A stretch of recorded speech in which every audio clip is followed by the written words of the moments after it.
We are live to YouTube.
We'll take it. We'll take it. Sure.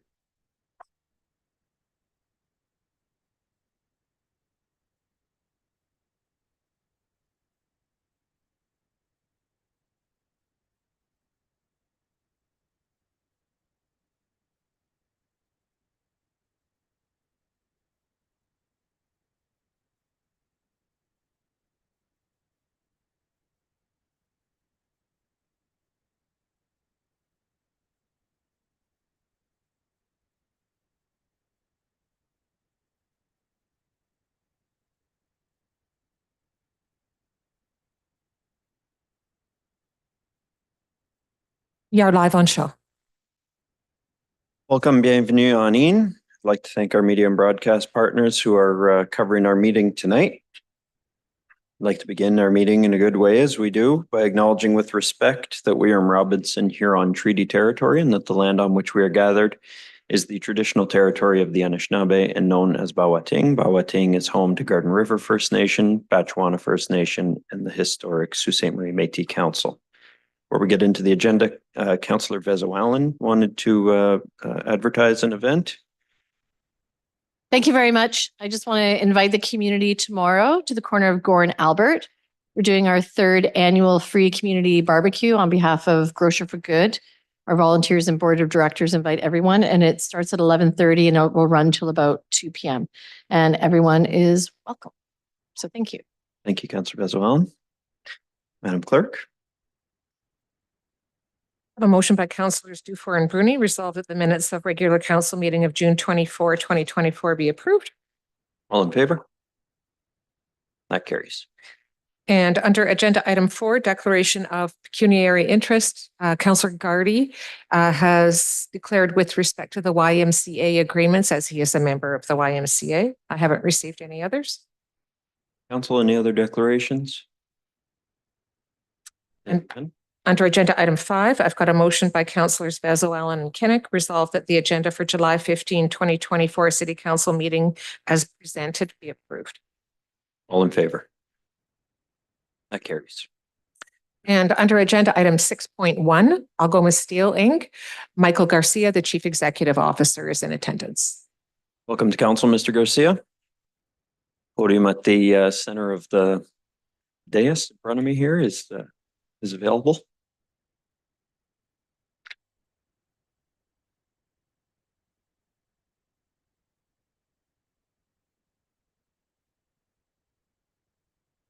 I'll get you to go to the one with the, oh, okay. They've turned your mic on. Perfect. Thank you, Mr. Mayor. It's a pleasure to be council again. Having lived in Sault Ste. Marie for just over 2 years now, I'm beginning to recognize more faces, and it's always a pleasure to be here. What I'd like to do today is give you an update on our transformational project ongoing at Algoma Steel. It's very exciting times today, so rather than spend any more time on the preamble, let me get right to it. At Algoma Steel, our purpose is to build better lives and a greener future. We do that by producing steel for our customers throughout North America, specifically US and Canada primarily. We are Canada's only discrete plate mill. We have a modern facility. We've just modernized our plate mill. We have a modern direct strip casting center. And with the transformation we are undertaking, we will be the greenest steel maker in Canada and one of the very greenest in North America. We do all this on a foundation of values, which we try to live every day and exhibit in how we go about our business. And these values are safety, teamwork, integrity, and caring. So an update on our transformational journey. We are approaching the last 6 months of our construction period, which started in the fall of 2021 and really started going in 2022. During this time, and the construction period should be wrapping up at the end of this year. So during this time, our traditional and existing assets have been operating normally. That includes our coke oven batteries, our blast furnace, and oxygen steelmaking plant. As we wrap up construction at the end of this year, we will be entering our commissioning and ramp up and product certification phase. During this time, our coke ovens, blast furnace, and basic oxygen steelmaking shop will continue to operate normally while we commission and then ramp up production at our new EAF steel shop in both of our two modern EAF furnaces. Once ramp up is complete, we will alternate or move into what we're calling a short hybrid mode, where we will be running our blast furnace at a reduced rate while our production transitions to 100% EAF production. And once we reach full capacity and full output at our EAF furnaces, we will be in the independent mode and decommission our blast furnace, our coke ovens, and our basic oxygen furnace. So that's really the path that we are on. It's the path we've been pursuing for the last 2+ years. And we're very excited that we are seeing the construction period coming to an end in the next 6 months.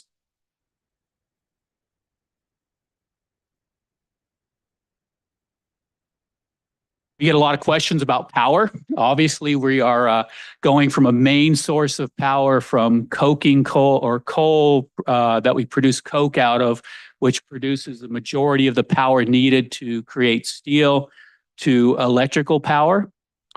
This shows the power sources that we will be using for electrical energy during this transition period. During the initial phase, we have already secured all the electrical power we need to run our new EAF furnaces through ramp up and hybrid mode and all the way to full production, matching our current production. And we do that with our current existing power. We take off the Sault Ste. Marie grid, as well as running our own internal power generation plant, Lake Superior Power. In phase 2, as the local 230 kV transmission line is complete, we will have enough power to either not run our Lake Superior power plant, or if we want to increase production to a level higher than we are today, we can continue to run that and reach even higher levels of production.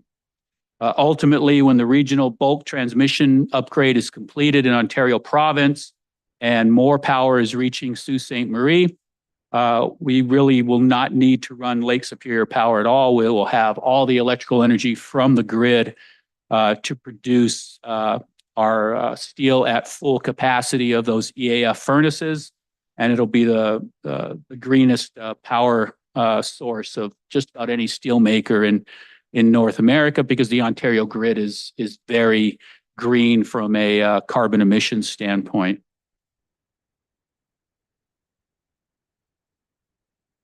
Just a little bit more on the benefits of the local 230 kV line. It's really going to be not just benefiting Algoma Steel, but benefiting the entire community of Sault Ste. Marie through enhanced power reliability, which is important to all of us here living in the city. It will reduce the risk of outages and ensure a stable power supply for both residential and industrial consumers and customers here in our community. And it will also provide enough power in the community to allow growth opportunities to be pursued by new business development here in the community.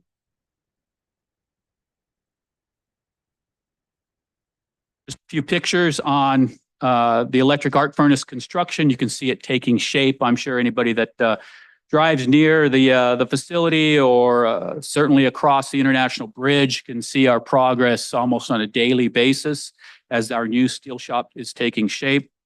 To date, as of June 28th, we have spent over $110 million in Sault Ste. Marie on this project with Sault Ste. Marie-based suppliers and labor. We have engaged and awarded significant contracts for this construction to 47 local companies here in Sault Ste. Marie. The total project spend has been $563 million as of the end of March of this year. We will be updating that number when we announce our first quarter earnings for this fiscal year next month. And to remind everybody, our project budget is to finish the complete construction of the project for between $825 and $875 million. And currently we are continue to track on that budget number. While construction is being complete, we are quite busy training our workforce on our new EAF equipment. We're taking advantage of technology and virtual reality to allow our employees to practice on some of this new equipment. Here you can see some pictures of a gentleman operating virtually one of our new 570-ton cranes, which will be moving around the molten metal in our EAFs. And this approach helps us make sure that when we have construction complete and it's time to start operating these assets, that we will have a workforce that is already familiar with what they'll be doing, and they can start their commissioning and training on the actual assets and hit the ground running.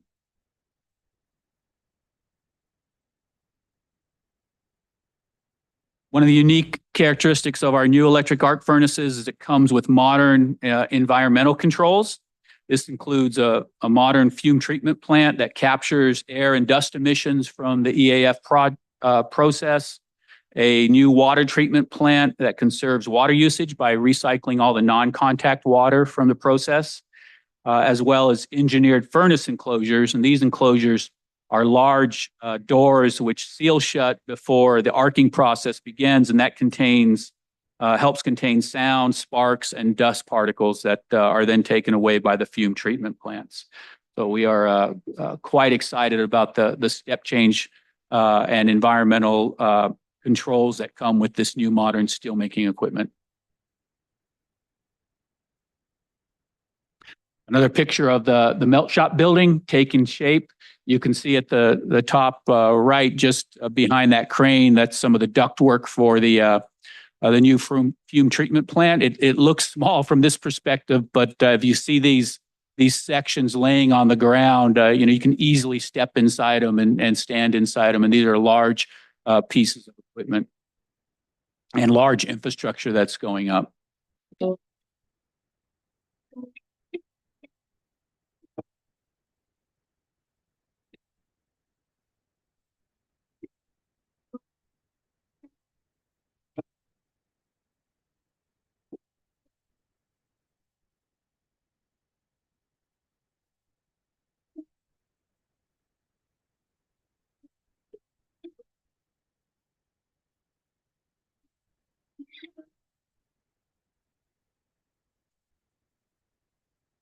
I think there's one more video.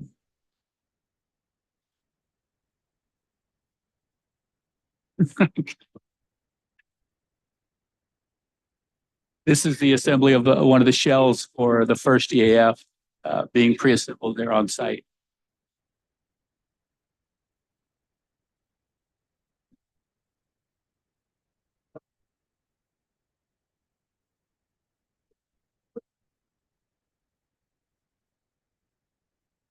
We've taken advantage of our location here in Sault Ste. Marie. We're blessed to be right here in the middle of the Great Lakes, and we had equipment for our new modern steel shop coming from being fabricated all over the world, literally, and we were able to put it on ocean-going vessels that eventually arrived right here at our doorstep in Sault Ste. Marie. So we didn't have to go through any transloading or anything at any of the major ports.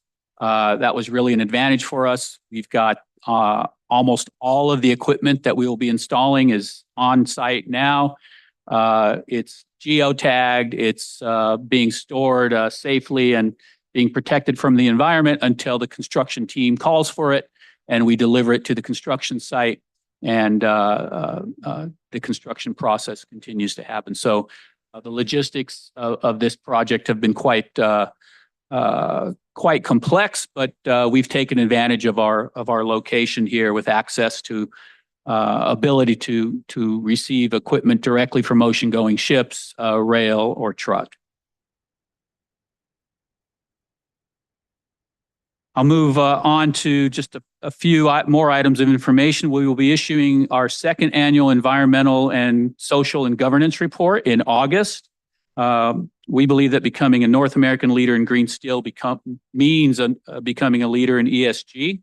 And we look forward to sharing that report with all of our stakeholders and investors in the month to come. As Algoma's largest employer and largest entity of, I would say, economic impact for the city, we take our responsibility around community engagement very seriously, and we're committed to being a good member, a good community neighbor. We have a quarterly community liaison meeting that meets quarterly to guide and direct our community engagement efforts. Just some of the highlights recently, we've continued our longstanding sponsorship of Pee Wee hockey here in Sault Ste. Marie. We're an active sponsor of the Rotary Fest, which is just coming in the next few days. We support the annual employee campaign with the United Way. We have active engagement and respectful engagement with Botswana First Nations, Garda River First Nations, and the Missinaibi Cree, and much more, including our recent announcement of our support for the YMCA. We also take a very active interest and engagement in the local schools. Connecting Young Minds aligns perfectly with our dedication of fostering a culture of learning and growth and developing future highly skilled, committed employees for Algoma Steel, as well as the rest of the Sault Ste. Marie community. We undertake collaboration projects with Algoma University, Sault College, McMaster University, and University of Toronto. We showcase careers available at Algoma Steel at various careers in steel exhibits at all 4 local high schools. And we're an ongoing sponsor of the Algoma University Northern Business Case competition. We encourage all of you and all interested community members to continue to follow our journey to green steel. As I said, this is a year to complete construction and prepare for commissioning and ramp up of our new electric arc furnaces. Construction is on pace. We have the power and have secured the power to meet our current production and take us through the next few years, and looking forward to the 230 kilovolt upgrade, which will provide us even more power and the ability to even grow our total steel production from where it is today. Eventually, as the Ontario grid completes its build out, we'll be able to reach full capacity of over 3 million tons of finished goods with the lowest cost and greenest power of any electric arc steel maker in North America, or certainly among the very few at the top of the heap. We will be completing construction, as I said, by the end of this year. Next year, early the first few months, the first quarter, we'll be ramping up and starting to produce our very first heat of EAF steel here in Algoma in Sault Ste. Marie, and ramping up those furnaces in 2025, and then fully transitioning to EAF steel making once we complete full ramp up of our EAF steel making. Thank you very much for your time. I'll be happy to take any questions about Algoma Steel at this time. Thank you, Mr. Garcia. Council, this is part of Algoma's ongoing commitment to update us on the status of the EAF project. So that's why they were invited here. Well, they were invited once a year, kind of an open invitation to come to council and update us on it. Mr. Garcia, as you're obviously aware, there's been lots of media coverage lately of discharges into the river. And so while I appreciate that you're here on to talk about, good news project with the EAF rolling along nicely, I would be remiss if we didn't ask about that. And why it's happening, why it seems like it's happening more frequently perhaps, and what you can tell us about it, and who it's being reported to, and what's being done to mitigate it from happening again. Well, thank you, Mr. Mayor, for your question. As you know, caring for the environment is one of our 4 fundamental values, along with safety, teamwork, and integrity. There's nothing we take more seriously at the company and everything that we do than caring for the environment, as well as caring for the health and safety of all of our employees. And specifically when it comes to the environment, we are extremely sensitive to the waterways that we sit adjacent to. And we spend a lot of time making sure that all of our processes are in place. We have the technical expertise and the ability to control everything that we do when we operate and make steel here in Sault Ste. Marie. The most recent incident I believe you're referring to is water that leaves our basin lagoon from our operations. So during normal operations, water enters our basin and then is discharged into the river. And it's our responsibility under our operating permit to monitor the pH levels as it leaves that lagoon or that basin. On July 2nd, we noticed a cloudy discharge leaving that basin. The pH testing was still within the normal range, but as soon as that cloudy discharge was noticed, we immediately stopped discharging from the basin, notified the Minister of Environment, and began testing. The pH never exceeded the range of what it needed to be. We introduce and use carbon dioxide to adjust the pH as it's going through the basin.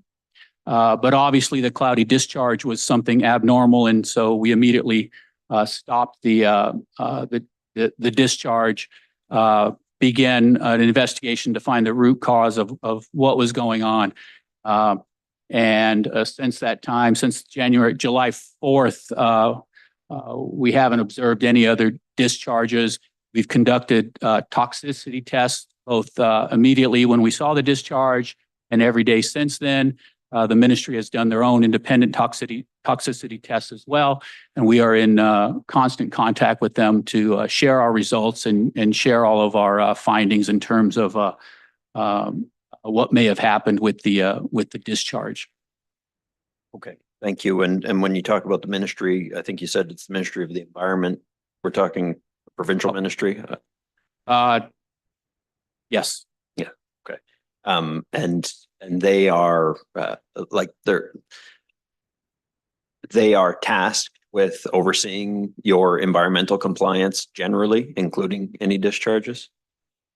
Yes, we're responsible to conduct our operations in compliance with all of our operating permits. And anytime we deviate from that, we have a responsibility to report. In this instance, we didn't deviate from our pH testing, or the pH testing was not outside of normal levels.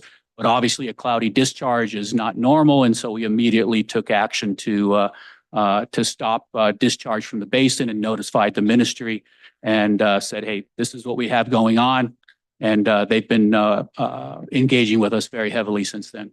Okay, thank you. I think that's helpful information for the community to have at its disposal. Councillor Hollingsworth, you had a question? Thank you. Through you, Worship, to Mr. Garcia. First of all, I just want to say thank you for attending council to provide us with an update. You and your team have so much on your plate, and I'm not referring to the plate meal. Also, I want to comment that Emily Cormier, who, as you know, is our city staff member who oversees our environment, has always talked positively about Algoma Steel, that you're always there to answer her questions.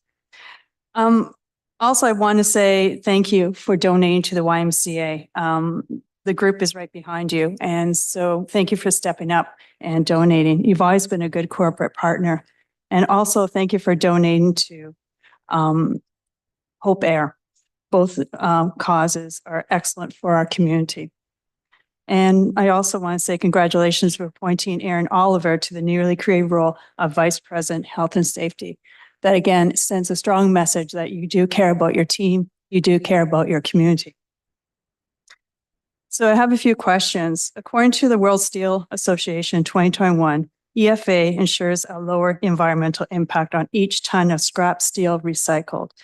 It's my understanding the EFA averts about 1.4 tons, 7,400 kilograms, 120 kilograms of iron ore, coal, and limestone, and so forth. Once you have the electric arc up and running, can you just shed some light on how much of reduced emissions will be into the atmosphere? Do you have approximately what goal you're achieving or will achieve with the new electric arc? Certainly. Thank you, Councilman Hollingsworth. So when we produce 3.1 million tons of finished goods steel, we will be emitting approximately 1 million tons of carbon. Today, we emit approximately 4 million tons of carbon when we produce 2.4 million tons. So our carbon emissions, absolute carbon emissions, will reduce by 70% from 4 million to 1 million, while our steel production goes up from 2.3 million to 3 million. I believe this is the largest single industrial decarbonization project in the province of Ontario. It's one of the reasons this project has received such strong support and endorsement from both the provincial and federal government. And it's one of the reasons that all of the stakeholders involved in building out the Ontario province and electrical energy grid in Ontario have been so active in moving these development projects forward. Okay. Just a few other questions. Obviously, you said in your presentation, you're saying it verbally right now, you've said it in our media partners, you're very concerned for the environment. So I just want to dive into further into the ARC. Concern for the environment, as you said, is very much your top priority. I know that you're going to be introducing the best practices, best technology to protect our fragile environment. But it's my understanding through my own reading and research, the major issue with electric arc furnaces is basically the co-production of slag and also electric arc furnace dust. In your presentation, you did mention that you're going to try control the dust, maybe through dust hoods and so forth. Some studies have reported that the dust can be utilized in the construction of industry, such as creation of cement, bricks, and so forth. This is also known as a circular environment or economy. So I guess my first question is this.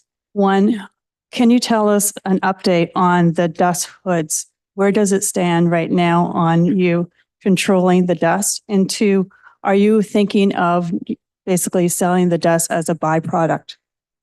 Again, thank you for the question. So the dust that will be collected into the bag house, again, these structures and doors around the furnace, both furnaces will allow us to efficiently collect all the dust that's generated. The dust will have the characteristics of the dust that is frankly on the scrap metal as it gets shipped to Sault Ste. Marie. So to the extent that there are materials and elements in the scrap or on the scrap that we are purchasing and recycling, we have to be mindful of that. Now, typically, EAF bag house dust, which is what we're speaking of, will have traces of materials that you have to deal with appropriately, and it's not inert. So there are regulations around how this dust needs to be handled. You can't simply sell it as a byproduct, but oftentimes it has elements that are of value to companies that have the technology and the capability to extract those materials. And so we would look to sell that dust to a processor that can then mine the dust for economic value and deal with whatever residual is left after that. So, those are the types of arrangements we are exploring. So this dust will be controlled. It will be monitored. There are very specific regulations around how you move it, how you deal with it, because there are elements in there that you can't be cavalier around. But there is valuable elements in there as well. And if you think of the North American steelmaking industry, 70% of the U.S. steel that's produced is produced with EAF furnaces. And those furnaces have been producing EAF dust for several decades now.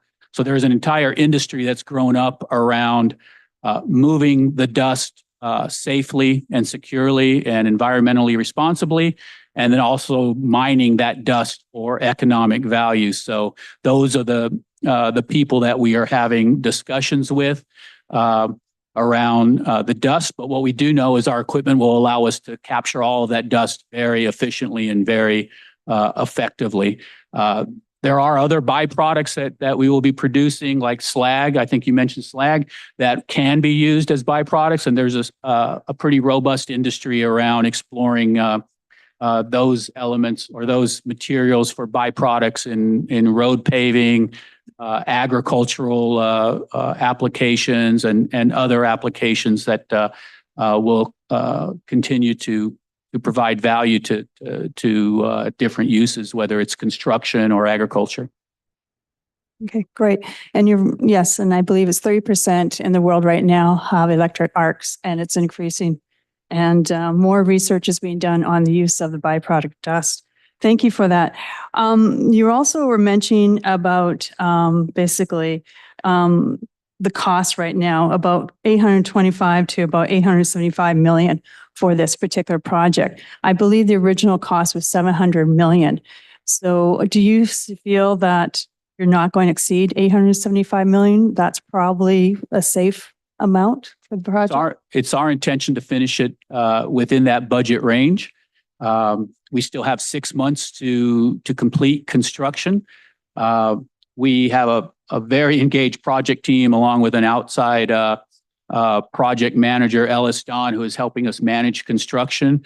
We're very aware of the types of events that could pose a risk to that budget. And every week, every day, the project team is managing that risk. So it's our intention to complete this project within the budget. Okay, 2 more questions. I understand that this project has been funded mostly by cash on hand, federal money, and basically available borrowing under your existing undrawn and extension assets. So my question is, are you expecting to get any more money from the federal government for this project? We have been drawing on a 230 or 200 million dollar loan provided by the Strategic Innovation Fund. We have drawn most of that loan. There's still a little bit left to draw. Beyond that, we do not expect to receive other funding. The rest of the project will be completed with the balance sheet, the available cash on the balance sheet as it has to date. We've spent $563 million on this project to date. That has all come through the cash that we've generated through ongoing operations. In April, we strengthened our balance sheet even further by raising a debt issuance of $350 million. And we feel extremely confident that our balance sheet is strong, although I would love steel prices to be higher at the moment. But we have a very strong balance sheet, and that will allow us to finish this project. Great. And having said that, I understand your cash flow from operations is up to about 294.4 million. So good job. Thank you. My last question is basically actually two. Are you seeing any Chinese or foreign investment at this time into this project, or not? This is just basically more North American investments such as your hedge funds and so forth? Are you talking about into Algoma Steel? Into the arc furnace, to be specific. Well, we don't have there really isn't the opportunity for someone to invest into the arc furnace project specifically. Arc furnace technology is really the dominant technology for steelmaking in North America. It's not as dominant in other parts of the area, other parts of the world like China and India. They still produce the majority of their steel from blast furnaces. Yeah. Mhm. But it's EAF steelmaking technology is the predominant technology here in North America. Okay. And with regards to suppliers of scrap, basically, it's my understanding that you have about a 2-year extension with United Steel or State Steel Corporation for iron ore. And I believe that you're building an exclusive relationship with Triple M Metals. Are you worried about the supply of scrap in the next 5 to 10 years? We spent an extensive amount of time understanding the scrap market. We have formed a joint venture with Triple M Metals, which is the largest scrap processor in Ontario. That JV is operationalized right now. It's got employees. It is meeting in the market. We buy scrap now in a small amount for our current operations, so we know the market. We know the availability of scrap. We know where we'll be buying it. We know how we're going to move it because we've spent a lot of time thinking through how to minimize the logistics cost. We'll be able to bring it in across the Great Lakes. We'll be able to bring it in by rail, and we're also going to be able to bring it in by truck. So the obsolete scrap, which is about half of the scrap we'll be using, obsolete is like an old car or old, building that gets demolished and the scrap metal winds up at a scrap recycler. That's in plentiful supply. The prime scrap, which is much cleaner and has a higher concentration of steel, that's in tighter supply, but we know where that is as well. So to answer your question, I'm not so much concerned about the availability of it, but it does come at a market price, and we'll be one of many buyers in the market, and the market will dictate the fundamental demand, and supply will dictate the final cost. Okay. And again, thank you for coming tonight. But I want to say thank you for allowing us, council, last September, last August, to visit Algoma Steel. For me, it was very helpful to understand the operations and to see this very large project underway.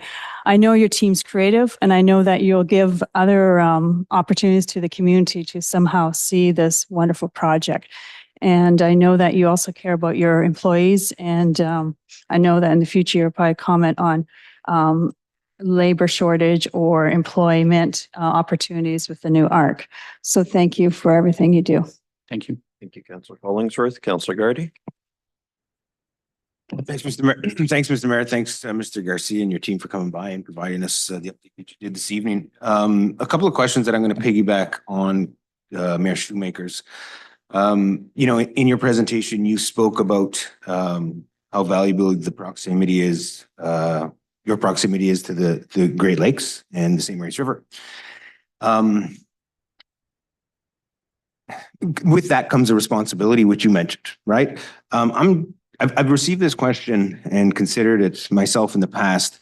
When there is an event that leads to some sort of emittance into the St. Mary's River, does Algoma Steel have a marine response capability to act immediately, say to deploy booms or to get watercraft out there to assess the situation immediately? Or is that more of a reliance on, say, government partners? We don't have our own marine response unit. Our process is to immediately notify the proper government authorities as well as our important community stakeholders like the city and the First Nations tribes in the area. But we do not have our own immediate marine response unit. So I would consider that something that Algoma Steel should consider. I think corporations such as yours who pose an imminent risk to the degree that you can should have a marine response capability commensurate with that risk. That's my opinion. And in the lead up to the ARC, obviously, a lot of the anti-pollution equipment that you have in the interim will have to be maintained properly. I'm assuming there's a very diligent schedule that the company sees to in that regard? Yes. I mean, the blast furnace and the coke ovens are still every bit the heart of our operation. Those are our most important assets, and we treat them as such. We have a complete risk register. The majority of our capital spending when it comes to repair and maintenance and investment is still going on at our blast furnace and coke ovens. We cannot afford to reduce our commitment to those assets at all, because they are the heart of our company for the next 2+ years. And if we were to do anything that would increase the risk of being able to run that blast furnace and those coke ovens safely, efficiently, and reliably, it would damage our ability to continue to make the steel that we make, because we're not making a single ton through our EAFs today, and we won't be for another 6 months. And even in 2025, the majority of our steel is going to come from our blast furnace and current steel shop. So it continues to be the heart of our operation and one of our primary focus areas when we think about maintenance and repair and attention. Perfect. So I appreciate you coming. As I mentioned earlier, I wish you a lot of luck and safety over the course of the next few years with this transition. You often speak of safety being your first priority, which I'm sure all the personnel in that place appreciate. I hope you continue to extend that sentiment to the air, water, and land as you move forward. Thank you. Thank you, Councillor Gardy. Councillor Scott? Thank you, Mr. Mayor. Thank you for coming, as Councillor Gardy was saying. A lot of my questions have been asked, but I have one remaining, and it's one that I've been asked about by many of the residents already in the surrounding area. So I grew up in Bayview, right next door, with that light always being on, and many of my friends and family still live there, and they've asked me about the noise. So I didn't notice anything in particular in that presentation, but do we have any estimates on decibel levels or any sort of like noise reduction measures that'll be involved with the EAF? Yes, it'll be significantly lower noise because of the enclosures that these new furnaces are sitting in. Internally, we're calling them dog houses, but they'll be the first electric arc furnaces built in North America that come in their own individual enclosures. The rest of them that have been built over the decades are within the larger steel shop. And you saw the superstructure of the steel shop in one of the pictures. So within that steel shop, these will be an additional enclosure right around the furnace, and that'll provide three things: the ability to capture all the emissions from those furnaces as we melt the scrap. Any dirt, anything that's on that scrap becomes an emission. It'll allow us to effectively capture that through our large ductworks and into our bag house. And it'll greatly improve the safety environment in that shop because it's all contained. There won't be any people inside there. And it'll greatly enhance the overall sound deadening of the process. And it'll be a quieter process for Algoma Steel. So we don't have any estimates right now or any... I don't have any estimates of specific decibel levels, but I could ask the team to provide that if we have it. Yeah, that would be great, just because I know that that's a concern for people in the immediate area, and they've expressed that. But most people are happy that, there'll be a reduction in other things in the environment. So I think they're willing to live with it. We'll do that. Thank you very much. Thank you, Councillor Scott. Councillor Bezuwelen? Thank you, Mayor. Thank you for coming, Mr. Garcia. And I see Laura. Thank you for coming, Laura. Mr. Garcia, I was really pleased to see in your presentation that you're building relationships with our First Nation neighboring communities. And I'm part of a group called the Community Economic Development Initiative. So we have an initiative through elected officials, staff at City, plus through Garden River First Nation to work on economic projects. And one very important theme with both groups is our water. And, very much the protection that it's our natural asset, that it is an asset to both of our communities, especially in terms of economic development and tourism. So my question is, while you do have your regulatory authorities and things like that, health and safety, Ministry of Environment, when there is an incident, what are you doing in terms of relationship building and reporting to First Nations? Because the water protection is very critical, and I think a very key part of, you know, communications between your corporation and our neighbors. I think first, thank you for your question. First and foremost, it's building a relationship and meeting with these stakeholders, the First Nations. I have met personally, along with Laura and many others at Algoma Steel, with the Tribal Council of Batchewana and Garden River, to understand their perspective, to hear directly from them their history, their relationship to the land that we all live on, and what it means to them when they talk about their historical place in the world, and especially the waterways. And that was very informative and very impactful on me.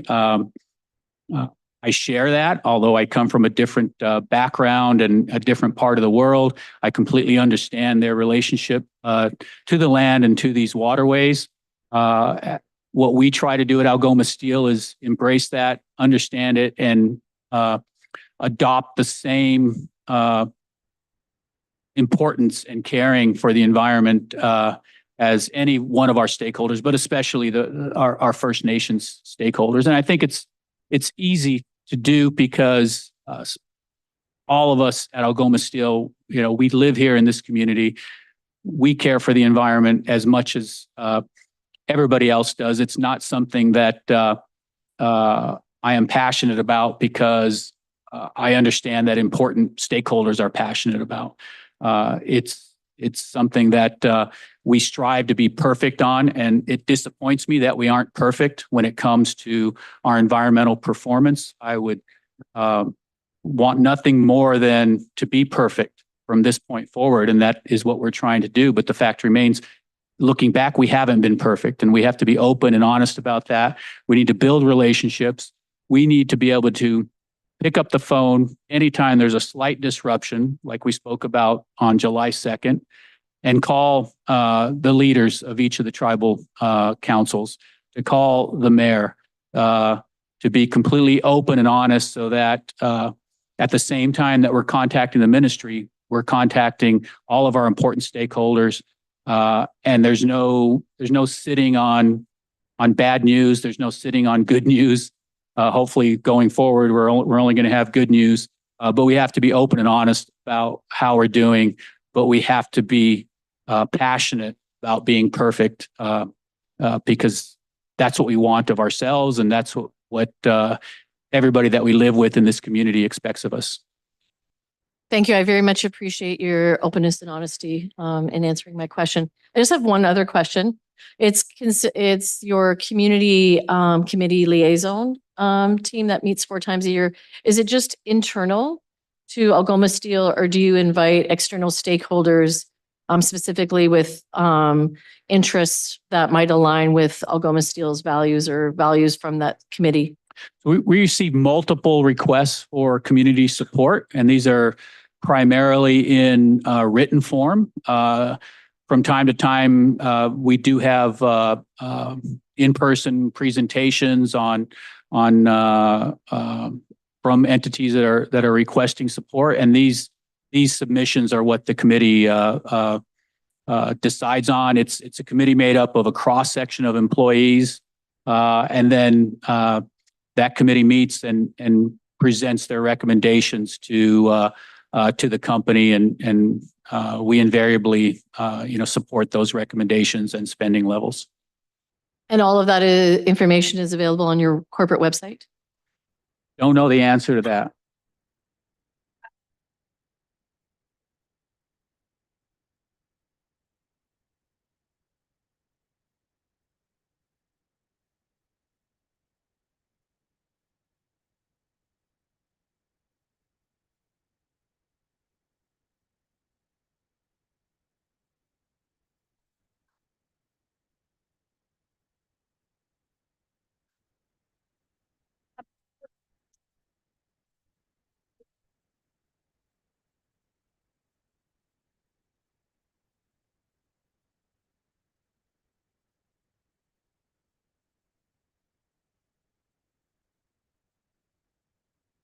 Great. Thank you so much. Thanks, Laura.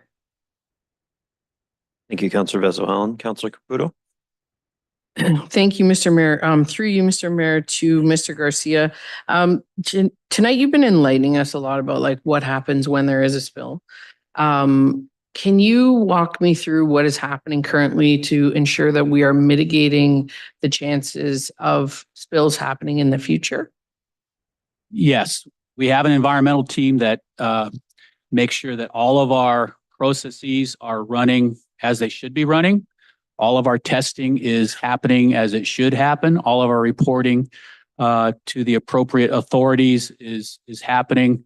Through that, we are building a culture of immediate response to anything abnormal, regardless of whether it shows up in a testing or not. And I think this incident on July 2nd was a perfect example of that. It wasn't a test result that prompted action. It was an observed change in the normal color of the outflow from the basin. When that was observed, I'm sure the person who observed it didn't know exactly what it meant or what the pH testing was, but they knew, well, that's different. We got to stop until we understand. And so there are a myriad of operating procedures that dictate how our operations should be run and how they should be controlled, and what our responsibilities are for testing. And it's the focus of everybody at the company to make sure these procedures are followed and that any deviation from the procedures is seen as a prompt for immediate action and not, well, that's different, but not sure what it means. I won't do anything. I think that the culture we're building is anything different prompts immediate action, and we need to act on it. But the environmental team is responsible for working with operations to make sure we understand what our operating procedures are, and that our operating departments are always within that normal operating range, and that we don't observe anything that is out of the ordinary, because as soon as we do, we need to take immediate action. Thank you. I just have one other question about safety for staff. In April, Mike DePratt was quoted as saying that Algoma was in crisis mode regarding safety of the workers at Algoma Steel. What types of protocols have you put in place to ensure that workers are feeling safe and that, the union is feeling better about sending these folks in to work? Well, we have a joint health and safety committee, and that's made up of joint participation from both a union and the company. It's part of our collective bargaining agreement. The safety protocols are quite extensive. We are actively engaged in that. We have a new leader of our health and safety program, Erin Oliver, who's just joined us last month. She brings a wealth of experience in health and safety throughout Canada in her career. She is originally from Sault Ste. Marie, and we're delighted to have her on the executive team. So it's something that we take very seriously and continue to strive to build a safer work environment and a safer workplace for all of us at Algoma Steel. Thank you. And just to piggyback off of what Councillor Gardy was suggesting, do you know about how long it would take for Ministry of Environment or whoever to respond if there was a spill? What do you mean by respond? I mean, they're always reachable. We get them, but in terms of deploying a a marine cleanup unit or putting Yeah. booms out, I can't give you a great estimate. It would be, in the number of hours, I suspect, but I'm not completely sure exactly what their response time would be. I believe it probably depend on the nature of the event. Okay, I would share Councillor Gardy's request that if it was possible that Algoma had some equipment on site that could potentially mitigate any environmental or further environmental mishaps or concerns. But aside from that, thank you for the presentation. I appreciate it. My pleasure. Thank you, Mr. Garcia. Thank you, Mr. Mayor. It's been a pleasure to be here tonight. Thank you.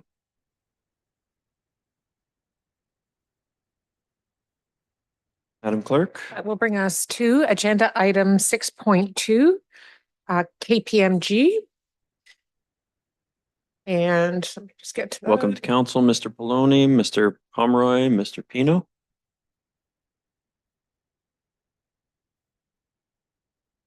That's with respect to the 2023 audited financial statements.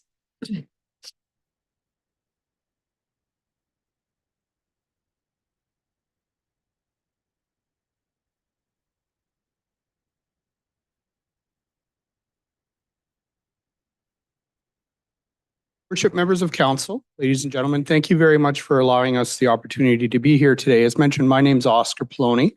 I'm the lead engagement partner for the audit of the city of Sault Ste. Marie. Joining me today is my partner, Eric Pino, and Chris Pomeroy, who's a senior manager in our office. Chris works extensively with your staff with respect to the audit. And Eric acts as lead audit partner for a number of the affiliated organizations connected with the city. It is our pleasure to be here today to provide a very brief overview of the audit process to City Council as part of our mandatory reporting to the city. So our audit council has been completed in accordance with Canadian auditing standards, and these are the rules that govern how accountants undertake audits in Canada. What you will notice, council, is that we say your financial statements are fairly presented in all material respects, and materiality is the threshold of errors that as auditors we're able to absorb before we either require them to be corrected or we change our audit opinion. So under the rules, we typically will look to certain financial indicators to determine materiality, and we've used expenses. We've used 2% of your prior year's expenses to determine materiality, and that drives a materiality number, of $4.2 million. Now, council, we use materiality for a number of different purposes. For example, we use it to determine our sample sizes when we conduct testing. What I would suggest for you, ladies and gentlemen, is the most relevant use of materiality, I would suggest, is it drives what's known as a posting threshold.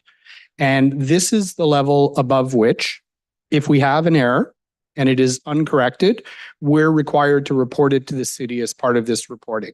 So it is calculated as 5% of materiality or an amount of $210,000. So to put it into perspective, council, this is less than 0.1% of your total revenues for the year. And that, council, is effectively the level of precision, if you will, from an audit perspective. The draft financial statements that you have in your package include what's known as an unqualified audit opinion. This is the highest level of assurance that you can receive under Canadian auditing standards. And under the Standards Council, there's really three things that we require. We require City Council to approve the financial statements. So approval by management is not sufficient for our purposes. We are required to obtain what's known as a representation letter, and this is an attestation from your staff that they've provided us with all of the information. There's nothing they've withheld. They've agreed with any adjustments. And then lastly, council, we just need to put our file together to dot the I's, cross the T's, complete whatever review is required, because our audit is technically live until such date as the audit is complete. What you will note, council, is there is a bit of a twist this year from an audit perspective. And admittedly, it is a bit nuanced for accountants, but there is a number of new accounting standards that have been adopted this year, which have changed your financial statements. So during the current year for 2023, the body that establishes accounting rules for government agencies, the Public Sector Accounting Board, introduced 5 new standards. The first 4 standards deal with investments, financial instruments, and financial presentation. And council, there's really been no impact as a result of the implementation of these new standards. There is a 5th standard, however, that deals with asset retirement obligations, and this has changed your financial statements. So in the past, council, you may recall that there was a liability on your books for the closure and post-closure of your landfill. Because under Canadian accounting rules for municipalities, you have to record that liability as waste enters your landfill. Under the new standard, there's certain differences that have changed this number. So in the past, council, there was a standard with respect to contaminated sites. So to the extent that you had a property that had asbestos, to the extent that you had properties that had designated materials, PCBs and transformers, for example, if they were in productive use, there was no requirement to record any obligation to remediate the site. So this facility, for example, to the extent that it has asbestos, because you continued to use it for municipal operations, there was no requirement to record a liability for remediation. Under the new standard, council, that exemption doesn't exist. And so what that means is you will be popping up liabilities on your books that you never had in the past. Secondly, council, and this once again is a bit of an accounting nuance, but in the past for your landfill closure and post-closure costs, you would prorate your liability based on the amount of capacity that was used. So if your landfill was 50% full, you'd record 50% of the liability. Under the new standard, there is no proration for landfill capacity. And so because of that, the number could be larger this year versus last year because that proration doesn't exist. So council, what you will note from your financial statements is there is an asset retirement obligation that's shown in your financial liabilities to the tune of about $44 million. Of this amount, $8.6 million is the estimated remediation cost associated with asbestos abatement requirements included inside your facilities. Now, under the Environmental Protection Act, there is a requirement to remediate at the decommissioning of a site. That's what gives rise to this liability. What you'll note, council, is it's only buildings constructed prior to 1995. Subsequent to 1995, you're not allowed to put asbestos in buildings. With respect to the landfills, the asset retirement obligation is $35.6 million. There was a portion of this that was recognized last year. And council, if you'll recall the conversation that we had last year concerning your landfill and how close you are to full capacity, what that really means is that change in proration doesn't have that big of an impact on this liability. If your landfill was 10% used, the liability would have gone up significantly compared to last year. The standard has been adopted on what's known as a retrospective basis. So we've actually gone back in time and restated your financial statements, your opening financial statements on January 1, 2022, to reflect this obligation. Now, council, I can appreciate $44 million is not a small number. I do, however, want to provide, if I may, some perspective from our standpoint. First off, it's important to recognize that this liability is significantly different than other liabilities, such as your hydro bill, such as purchases of capital, because this is not something that you are required to cut a check for anytime soon. When this liability emerges, it will emerge as you retire those assets in future life. And so because of that, it could be anywhere from 5 years to 50 years down the road. And it's also important to recognize, council, that in cases like your landfill, for example, once you close your landfill, you have to pay for closure and then you have to pay for post-closure. Those post-closure costs will continue for a period of up to 60 years. And so this isn't a normal liability, if I could use the term. There's no requirement for you to find $44 million for this today. This is a future cost that will be incurred over time. The second comment that I would make, council, is very similar to landfill liabilities and employee future benefits. My experience with municipalities, these are not built into the municipal levy. Rather, what happens is as those closure and remediation costs are incurred, that's when you need the money for them. That's when you raise the funds through your levy, user fees, reserves, debt, what have you. So once again, I just want to emphasize this because, as we'll note in a couple of minutes, you've always had low levels of debt. This has admittedly increased your debt, but it's not like you took out a bank loan. So Your worship, members of council, very brief overview of your financial statements. If I may, the next thing I'd like to do is I'd like to provide a bit of an overview of a value-added service that we provided to the city as part of the audit, which is financial indicators. And this is an analysis that KPMG has done purely to provide council with some perspective as to how you're doing financially. And council, I do want to provide a number of caveats, if I will. Because this is based on comparisons, we needed to have a consistent source of information for all of the municipalities included in the analysis. So we use the financial information returns that municipalities file with the province of Ontario. The issue is not everybody has filed their financial information returns for 2023. So what we've done is we've used 2022. So these numbers, council, are admittedly a year old, technically a year and 7 months. The second comment that I will make, council, is there is a number of different ways that people can look at municipalities to determine your financial health and your financial performance. Admittedly, this is ours. So if you look at something like the BMA benchmarking study, their analysis of taxation, different approach, a bit more detailed, and that's because they're getting paid for it. The third comment that I would make, council, is there is no perfect comparator for the city of Sault Ste. Marie in terms of what you do, how you do things, your legislative environment, the nature of your tax base. It's very important to recognize that I really can't think of a municipality where I could say, I need to include this one.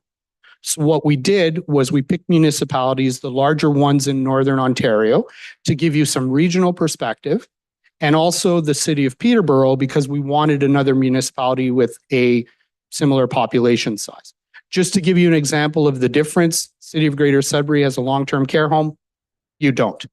City of Greater Sudbury is a consolidated municipal service manager. They deliver social services directly. You don't.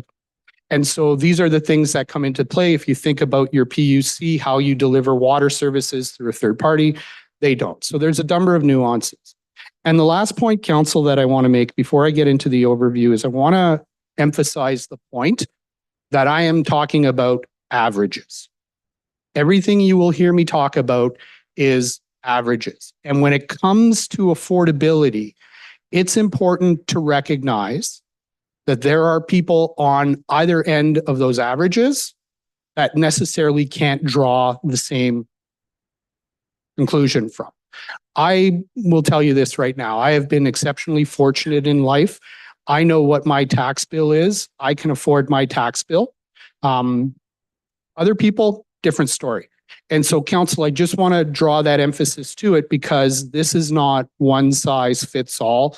This is averages. The message I would take is, to the extent that you are an outlier, that may give rise to a conversation you should have. So on this slide, we've summarized a total of 7 indicators. The first 2 indicators, council, speak to your financial position. So the first one is reserves and reserve funds per household, and the second is long-term debt per household. And so what you'll see is the first column is you in 22, and then the comparator municipalities, low, high, average here. And there are graphs behind this that show the individuals. What you will find, council, is that your reserves and reserve funds per household are towards the lower end of the range. You're actually the lowest in the comparator group, but the level of your long-term debt is significantly lower than the comparator group. And so what I would suggest this shows is you have a tendency to fund capital internally. Councillor, your question to Algoma Steel about cash flow and debt, very similar here. You do not have a tendency historically to borrow money you build up through grants, you build up through reserves. And so that provides a very different indicator. The important part here, council, is this, is if you're going to be high on debt, I would suggest you'd like to be high on reserves. If you're going to be low on debt, then I would suggest to you it's okay to be low on reserves. And so from this perspective, no real concerns that we have from a financial standpoint. What I would suggest to you, council, is as interest rates have increased, this actually isn't a bad place to be. The next 2 indicators, council, speak to affordability. And so when we look at affordability, we look at residential taxes. And what we've done very simply is what is the average residential tax per household in the city of Sault Ste. Marie. And what you will find, council, is you actually have the lowest rate. So you come in at slightly below $2,700 per household. The other municipalities range from $2,700 to $3,200 per household. And once again, council, there are differences in levels of service. There's differences between what you do for user fees versus what you do for taxation. There's differences between residential versus non-residential taxation. But based on the indicator, we would suggest to you that your taxes fall at the bottom end of the comparator group. And the reason why we do this, council, is because we're looking for issues around affordability. And so if your taxes were significantly higher, if you were an outlier on the other side, then the concern that you may have is, could people actually afford your taxes? Now, as I mentioned, council, I've been fortunate in life.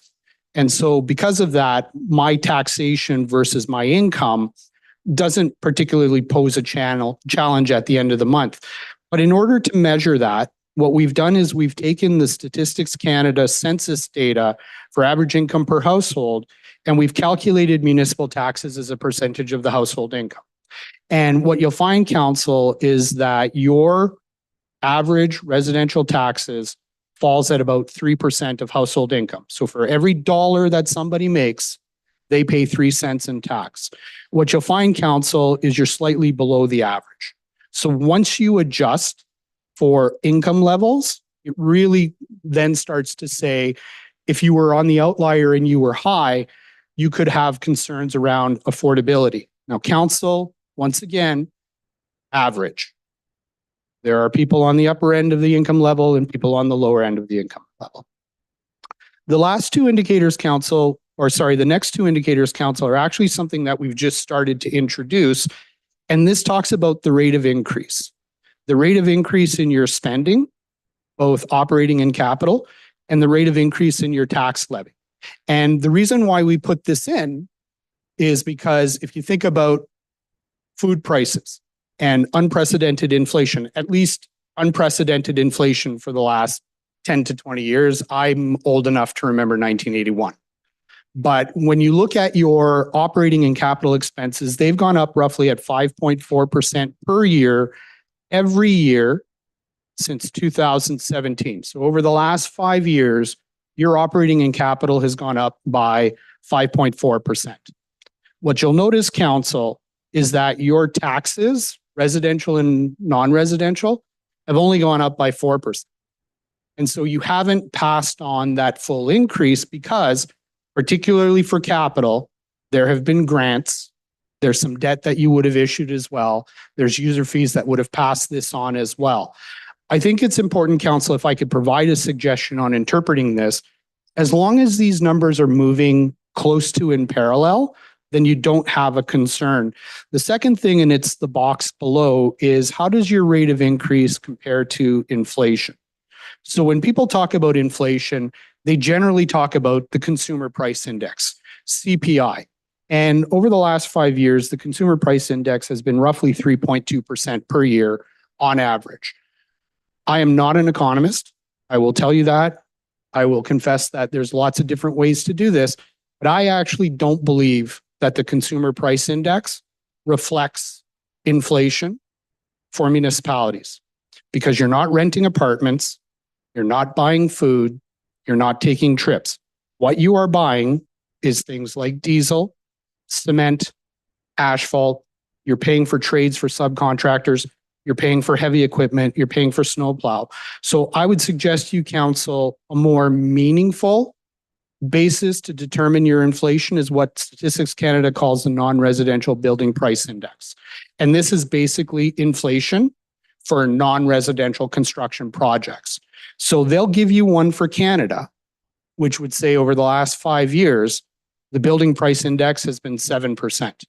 And then they'll give you one for Toronto, which would say over the last 5 years, it was 9.57%.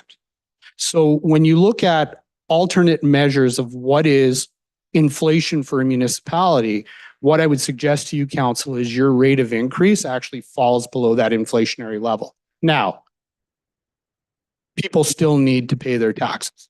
And so because of that, it's not necessarily an affordability measure, but what it is a question of how fast your costs are increasing in an inflationary period versus what true inflation is.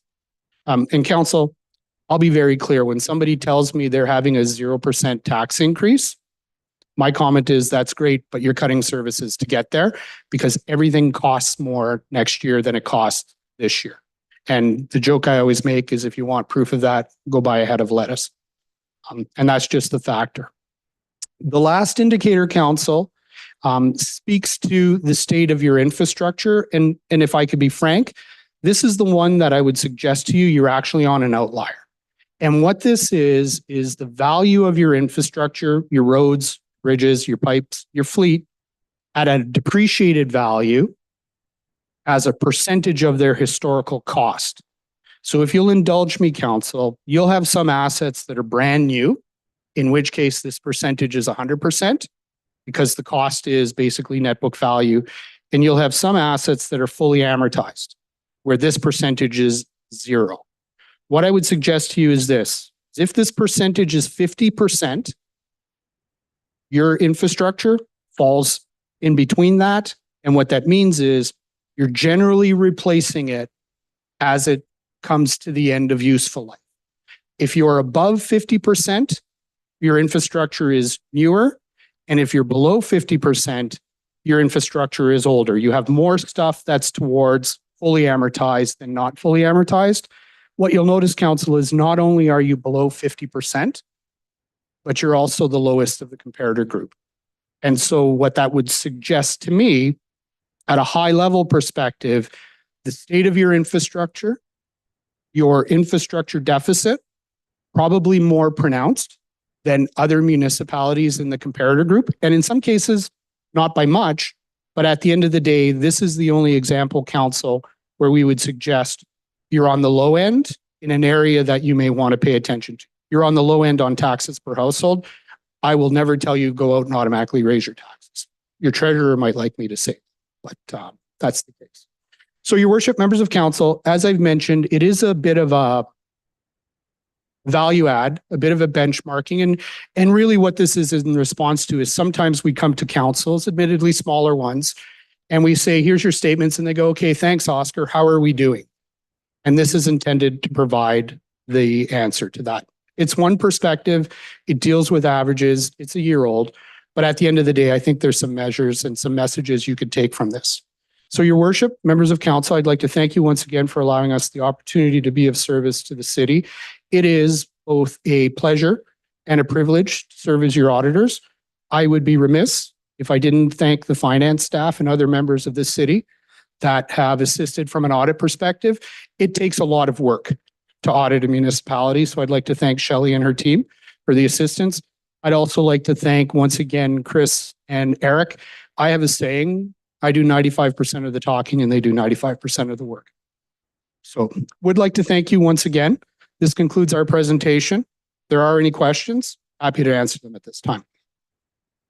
Thank you, Mr. Poloni. Councillor Hollingsworth. Thank you. Through you, your worship.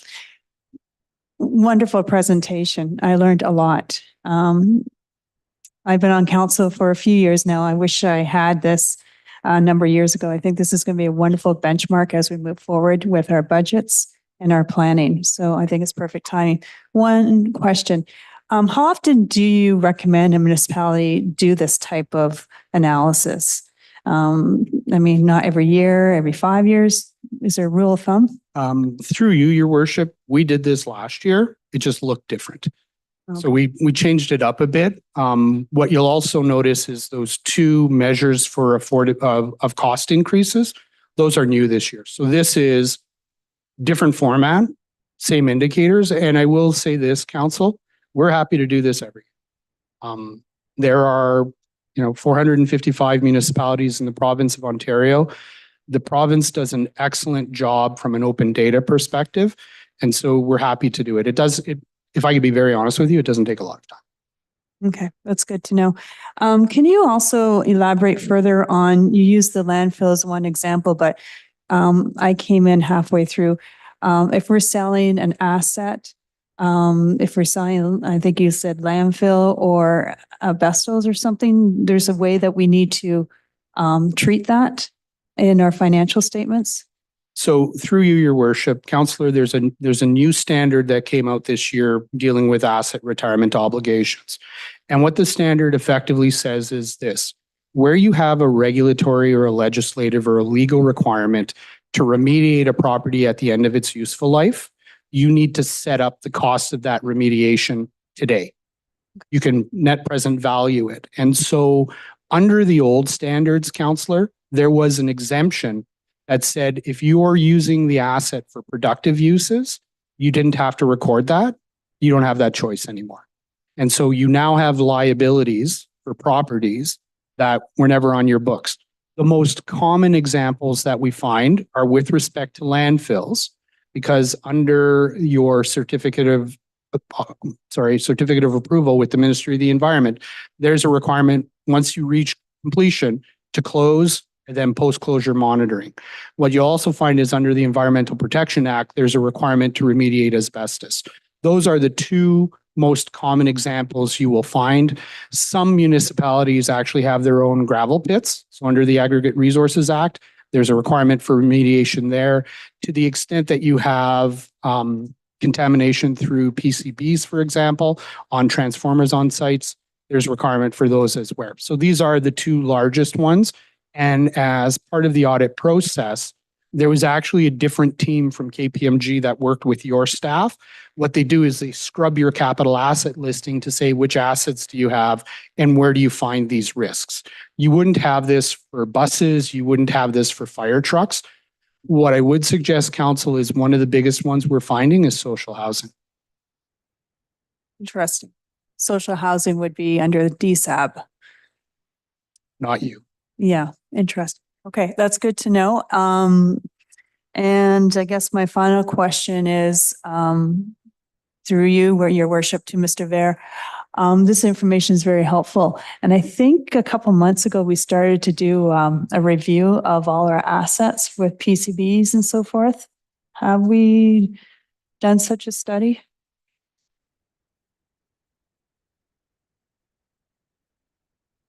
Through you, Mr. Mayor, to Councillor Hollingsworth, we are proceeding through our asset management plan and taking inventory of all our assets as required by the province. So that is captured in that work that we're doing. Okay, thank you. That's all. Thank you. Tony, just one question that I had on the some of the data you gave us on the asbestos abatement liability. Is that a number that as we actually abate that asbestos would be removed from our list of liabilities? To you, your worship, yes. Oh, thank you. I think those are all the questions. Thank you for coming to council. I have a motion by councillors Dufour and Kinnick, resolved that the report of the Chief Financial Officer and Treasurer dated July 15, 2024 concerning 2023 audited financial statements be received and that the financial statements be approved. All in favor? That carries. Council, that's going to bring us to the YMCA matter. Is there a number of people here on that matter? We will try and have them not make them stay longer than they need to.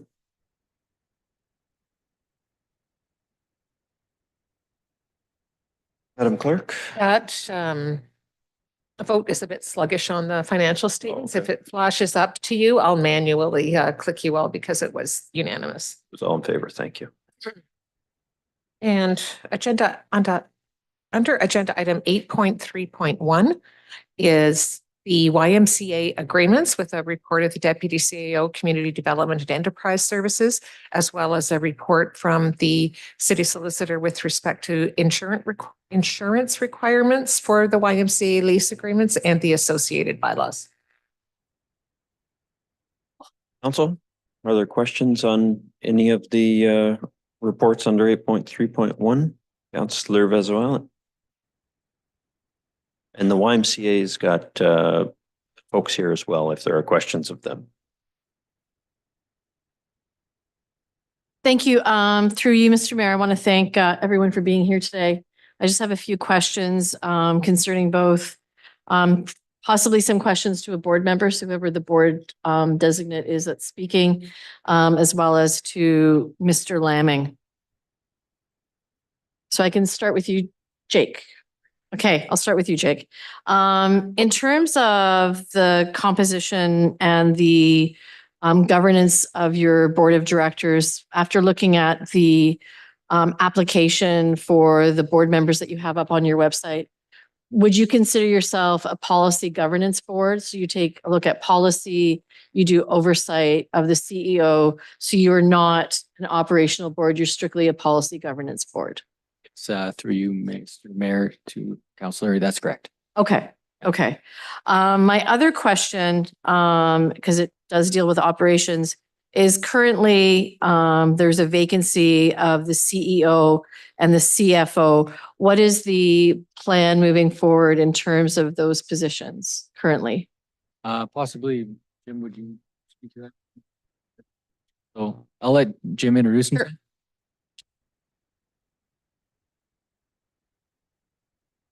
You just introduce yourself, state your name. My name is Jim Jansen. I'm the Senior Vice President for YMCA Ontario. YMCA Ontario is a construct of Y Canada. I provide support to associations, the 14 associations in Ontario, which serve just over 100 communities. And so that support is governance support. That support is leadership and acquisition of leadership support, and all other things that a functioning YMCA would need. So to answer your question, in the case of leadership succession, and in this particular case, the Y has been provided with 2 interim CEOs, I think you may be aware. Mary Klusterman served for 3 months from about August of last year, and John Haddock was secured, and he served for 6 months. And we come to this transition point where the board will have to make a decision in terms of its relationship within a regional delivery structure, which may be an opportunity that's available to it. And notwithstanding that opportunity, they would then have the opportunity as an independent board within the Federation of YMCAs, that is YMCA Canada, to recruit their own CEO. Okay. So those options are available too. So Mr. Jansen, we have met before and it's nice to I see think you we again. have, yes. My question is currently, who is the point 2 person that is doing the overseeing of the day-to-day operations? Okay, I'll be clear. Yeah, often in these kind of transition situations, Y Canada through the RDC provides a filling of that gap. And so our team out of the Regional Development Center, led by my colleague Jared McSween, is providing day-to-day support to the delivery of service. And then working with Jake and the board, I provide governance support and governance understanding. Okay, that's very generous of Y Ontario and very, we're thankful that you're involved.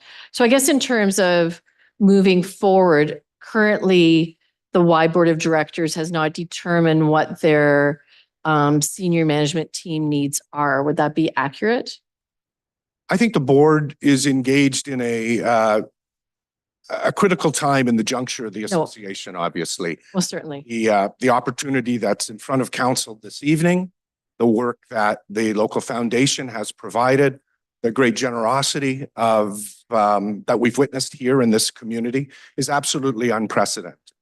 The advice we would provide this board going forward would be to gain a strong operational relationship as part of a regional delivery of service, where you could still rely on a strong local board, as Jake spoke to, that's being impaneled, that right now we have applications out and into the community. We also believe strongly, and the board has made that change, to provide a seat from a city representative on the board as well. So I think at this stage, the board sees the future delivery of service relationship as a regional one and would seek to make that more certain going forward. Okay, wonderful. Thank you so much.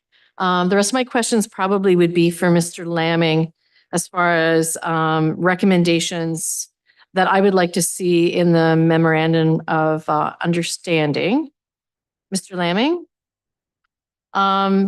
The one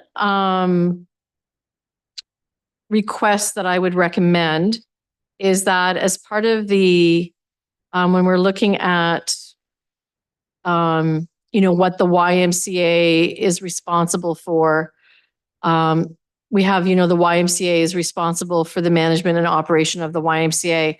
I would also recommend adding, and this is something that I see quite often in nonprofit boards, is having annual board training for both current and incoming board members, to include all aspects of board governance, including fiduciary duties, financial management, human resources. And I think that would be, also good for the board on an ongoing basis to understand that, we need board training. There has been different changes to ONCA, the Ontario Nonprofit Corporation. There's different compliances going on. So that would be something I would like to recommend be added.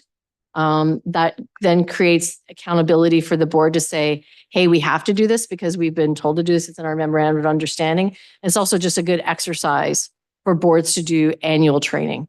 I think that's really important. And with having newcomers coming to the board, I think it's highly recommended. The other would be having a Northeastern liaison person that communicates via the board and the management of the staff oversight with the city. As we said with Mr. Jansen, they're considering a regional model, but having that process going on and that recommendation, I think, is important. The only other would be with the capital. So as we know, as leaseholder, we are responsible for the capital, but I think the capital thus far, such as we know with the boiler and that sort of thing, I don't think that should be a responsibility of us as the new leaseholder. That was a pre-existing issue. I think it should be any newer capital needs would be considered, but I think in terms of the boiler, because there is some funding out there for that, that they are responsible for that repair. However, that looks like, I know there's been some changes. And then we are responsible for other capital needs moving forward after those are completed, because those were done, those issues arose before we became the leaseholder. And my only other question, Mr. Lamming, is the length of the sublease via city to the Y, is that 10 years as well? Okay, just before we tackle those, Councillor Vesuellen. Yeah.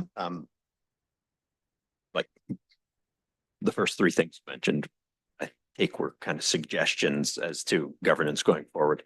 The piece about the boilers is, I mean, it's specified in there that if we approve this tonight, we are contributing the matching amount that NOHFC. So I don't want to confuse it by saying, well, we can change this at this point. The lease that's before us and the memorandum of understanding either is approved or not approved. Yeah, the language just isn't clear with that one repair, because then there's also a statement saying that we will be responsible for capital. So they kind of negate each other. So it's just having that one being very clear that, we do know that there's these repairs and there was an amendment to the budget and different recommendations based on that. And then also, moving forward after the lease agreement, then other capitals are our responsibility. So I just want to make sure there's clarity of language there so that there isn't any confusion. Mr. Lamming, Mr. Bear. Thank you, Mr. Mayor. Just to clarify that, so the agreement that we do have with the foundation is that the NOHFC funded portion of the project for the boilers would be covered through a city contribution and the NOHFC contribution. Given we got the updated numbers for the boilers and they're less than anticipated, what we're suggesting to council is that first of all, we were asked NOHFC if that could be included, these other costs that we have in the current contribution agreement with NOHFC. That's not possible because the current project was approved just as boilers. So they did suggest that we submit another application or YMCA submits another application and they're favorable to receive that. But to be clear, the understanding and the agreement with the foundation is that the city and the NOHSC would be handling those costs related to the boilers and those outstanding items that need to be taken care of. And that is part of their agreement to purchase the building for $2 million. So it's their understanding. And that's why it's part of the currently worded agreement that those costs will be handled by the city and NOHSC. The NOHSC comes via YMCA. Through you, Mr. Mayor, to Councillor Vesuel, and that's correct. YMCA currently has an approved project for the boilers Okay, with NOHSC. okay. And you had a question on the lease here. Just, yeah, I just want to confirm that the length of the sublease is the 10 years as well. Through you, Mr. Mayor, to Councillor Vesuel, and yes, it's 10 years, the sublease. That's all for me right now. Councillor Vesuel, Councillor Hollingsworth. Thank you. Through you, Mayor. First of all, I want to say, glad to see so many people in the gallery again to support the Y. And I know that over the last 2 months, there's been a lot of hard work behind the scenes to create awareness. And so thank you, everyone that's here, that's worked so hard on creating awareness and building a stronger Y. And for those that are not here tonight and listening, thank you to everyone, various community leaders that have stepped up to make sure that we have the best foot forward. I see Dave Saunders here as well. So I just want to give a shout out. There's many shout outs I want to give to a lot of different leaders, but it's really another example of how the community have come together for a great cause. This brings me to my first question. I'm not sure who I should direct this to. May I start with Jake? And maybe, I apologize, the gentleman that was from the other Y. There's so many great models out there for the YMCAs, all throughout Southern Ontario, all throughout Canada and the United States. Have you started looking at these other models? And if so, have you considered how we might be able to change the current model here? And if it's all fairness to say, I'm a supporter of the YMCA. I've used the YMCA many times, but I'll be honest with you, I feel that the model that we have now has not been updated for a couple of decades. So again, have you started looking at other models? And are you going to use the next year to see how we can create a brand new, fresh model that's going to maybe provide different services that our community requires? Yes, I think Jim can speak to it, but I'll start. So we've been looking at a number of models for a number of years, given the fact that the YMCA has gone through some financial hardships, much of which we weren't able to kind of come forward and tell different partnerships that were potential partnerships have fallen through. The model that, we own our own infrastructure and provide the services and do all the things that a YMCA does is a model that you don't see much anymore across Ontario and across Canada. So we have been looking at a variety of options. That said, the one that's before us today is something that is sustainable, something that I believe the YMCA will be around for a number of years following this, serving generations of kids. And I think that is the best model forward that we could look at for the three partnerships involved. Okay. Do you have anything else to add, my new friend? Well, I would suggest to council, there are 37 YMCAs in Canada. They serve over 200 communities. So this notion of working together from a regional collective has strengthened the Y's delivery of service across the country. And particularly in a region like the Near North, which has very specific needs. And I'm not from your region, yet I've enjoyed many a trip to the area. So I believe I have a fairly good understanding of what makes the place tick. But regionalism is the steps that Y's have undertaken in terms of their delivery of service and connection to community. The key element of that, though, is the connection remains rooted in a local board, local people like yourselves and this council providing leadership and guidance. that's the secret sauce in terms of connecting a YMCA to its community. Okay, great. I don't want to get into the weeds because we're supposed to be governance and I'm dying to go into the weeds and give you some suggestions. I can say this though, a family member has been the chair of a YMCA down in the United States, and they changed the model drastically from what we had from the 60s, 70s and so forth. And they include a lot more teen programs. They include a lot more small charities.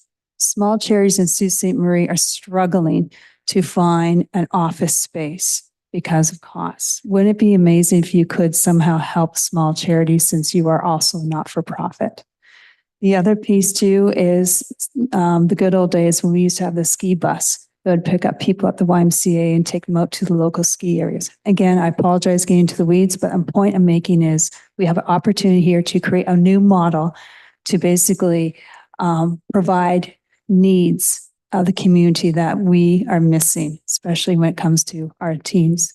This brings me to my second question. If I read the agreement right and correctly, I think by the end of this year in December, we're supposed to be receiving an up-to-date vision. Did I read that correctly? Yes. Okay. And is there somewhere in the agreement that you'll be coming back to us maybe every year, every 2 years with a 5-year plan? Did I miss that? Most certainly there's an obligation for the YMCA to report to the city via council, I would suspect, on a quarterly basis. So from an operational standpoint, the city would have a direct view in terms of how the Y was performing against key indicators that would be set by the board. So you would expect to receive that 4 times a year. In terms of strategic direction, that would be something that I think the board would undertake to share with the city at a regular interval. Okay. If I may say, I would love to see a plan 1, 2, 3, and 5 years out so we can see that you're having some positive growth, so some sustainability. And my last and final question, donations. Obviously, you've been receiving many donations, which is great. Prior to this situation, you have an endowment fund, correct? Are there any endowment funds? I'm not fully knowledgeable of the entire financial package that is this YMCA, so I can't confirm nor deny that. Okay, And I'm not sure either. not sure. Okay. Maybe you can just get back to me on that. Endowment funds, as you know, is a backbone for many charities, not-for-profits, and having a strong, healthy endowment fund is the future. Otherwise, again, I hate saying good luck because that's so overused, but I know you have a good team out in the community and there's many out there that are rooting for you. So thank you for all you've done for us at the community as well. Both of you and everyone. Thank you. You, Councillor Hollingsworth, Councillor Spina. Thank you, Mr. Mayor. A couple of questions I had. First, page 3 of the report. I think this should probably go to the YMCA and not to Mr. Lamming. I think it is your report, Mr. Lamming, but I don't think you're the one to answer these questions. Item number 1 on page 3, the YMCA shall prepare a business plan to strategize as to how long-term financial stability will be achieved by December 31st, 2024. If that doesn't occur, if we are not satisfied with that report, what's the recourse at that time?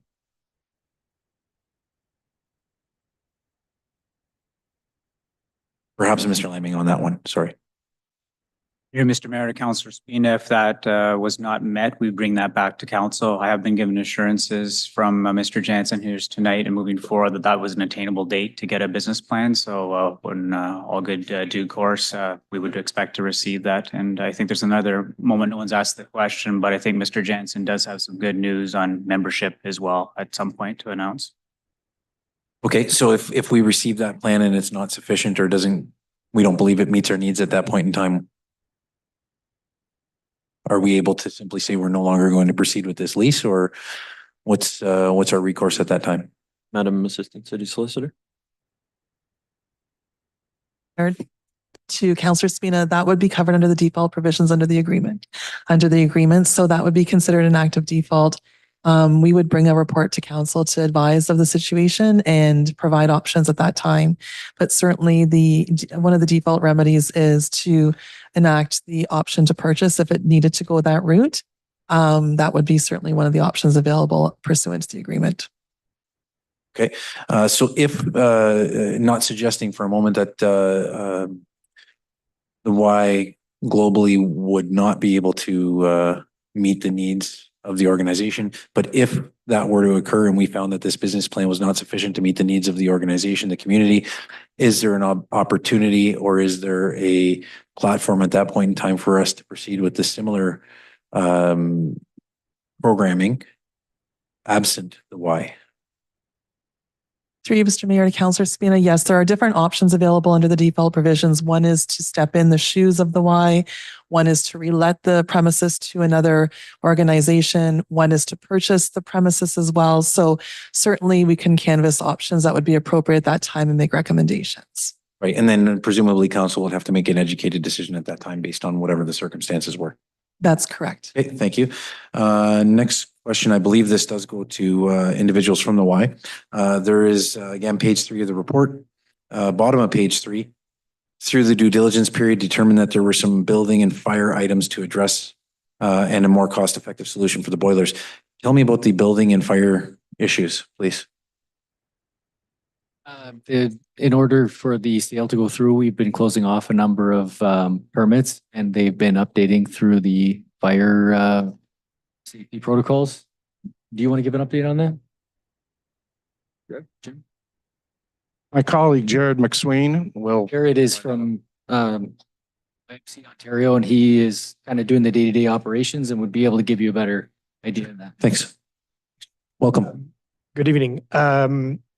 We had originally 19 fire code infractions that were brought to our attention, of which 2 more have been added through staff. I've understood we're up to 10 completed in-house.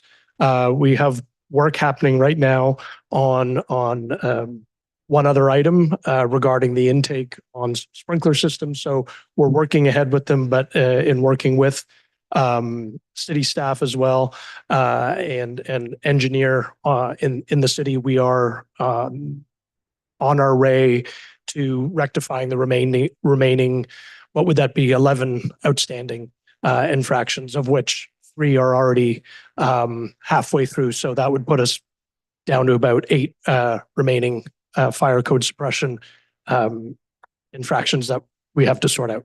Okay. I see the cost of that is in here in the report, sitting at just over $250,000, $264,000. Is that for the 8, we'll call it remaining, or is that in total overall, or is that 8 infractions? Are we talking about 8 fire infractions, 8 fire and building infractions together, or like, how do we separate that out? I'm just going to look to maybe Mr. Laming has an answer. Laming, yeah, he's really broken down that. Through you, Mr. Mayor, to Councillor Spina, through the due diligence period, we had building and fire both go into the building because we wanted to know the unknowns. So they went through the building and they identified all of the items. In addition to the boilers, through that due diligence period, we also talked with the MGP, which was the engineer the Y had engaged, and tried to find a more cost-efficient solution instead of buying 5 boilers. What could be done if you're there 5 or 10 years? From that discussion, they eliminated 1 redundant boiler and they are replacing 1 and they're repairing 2. So they're going to be a lot more efficient in terms of their boiler situation for their pool boilers and their domestic air. From the respect to the fire and building and roof, as you said, that's about 263. So originally it was $1 million for boilers. Now you're in a situation where you're at 743,000 to cover all. And hopefully there's no more unknowns. You never know with an old building, as we manage old buildings quite regularly, but at least we know some of the unknowns now. And we have a plan with the Y, Ontario, Sault Ste. Marie, Y through the board and the city in partnership to be able to address these items moving forward. Sure. I guess my concern is $264,000 sounds like a significant building and fire code. I don't know if they're violations or what they would be, but or at least things that need to be repaired. Are those things that would restrict occupancy? Are those items something that if we were to look at those violations, sorry, you can't occupy the building until they're resolved? Through you, Mr. Mayor, to Councillor Spina, a number of the items were actually paperwork over the years that hadn't been filed in course of things that have been completed. The major one that's happening right now is the fire suppression system being done starting actually today through Troy.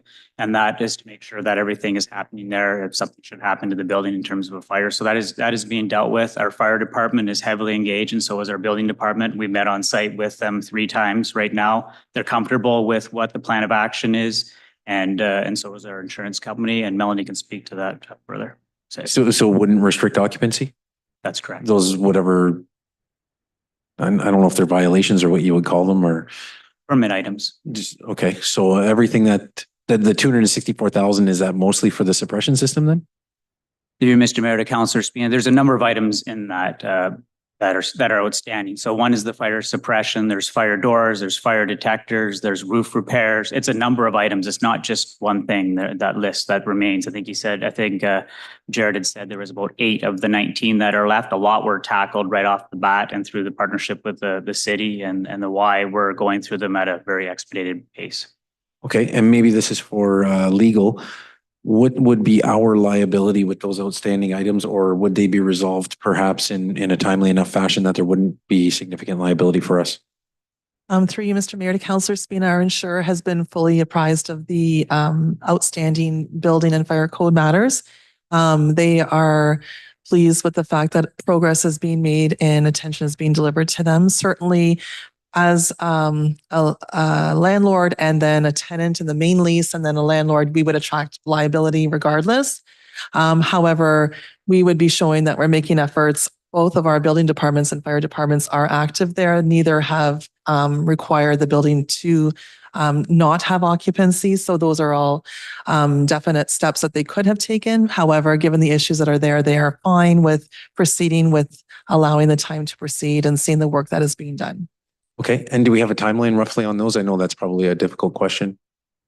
Through you, Mr. Mayor, to Councillor Spina, a number of them are wrapping up right now. The main one that's with Troy, it depends on how long the solution takes and how far they have to take. It could be a week, could be 2.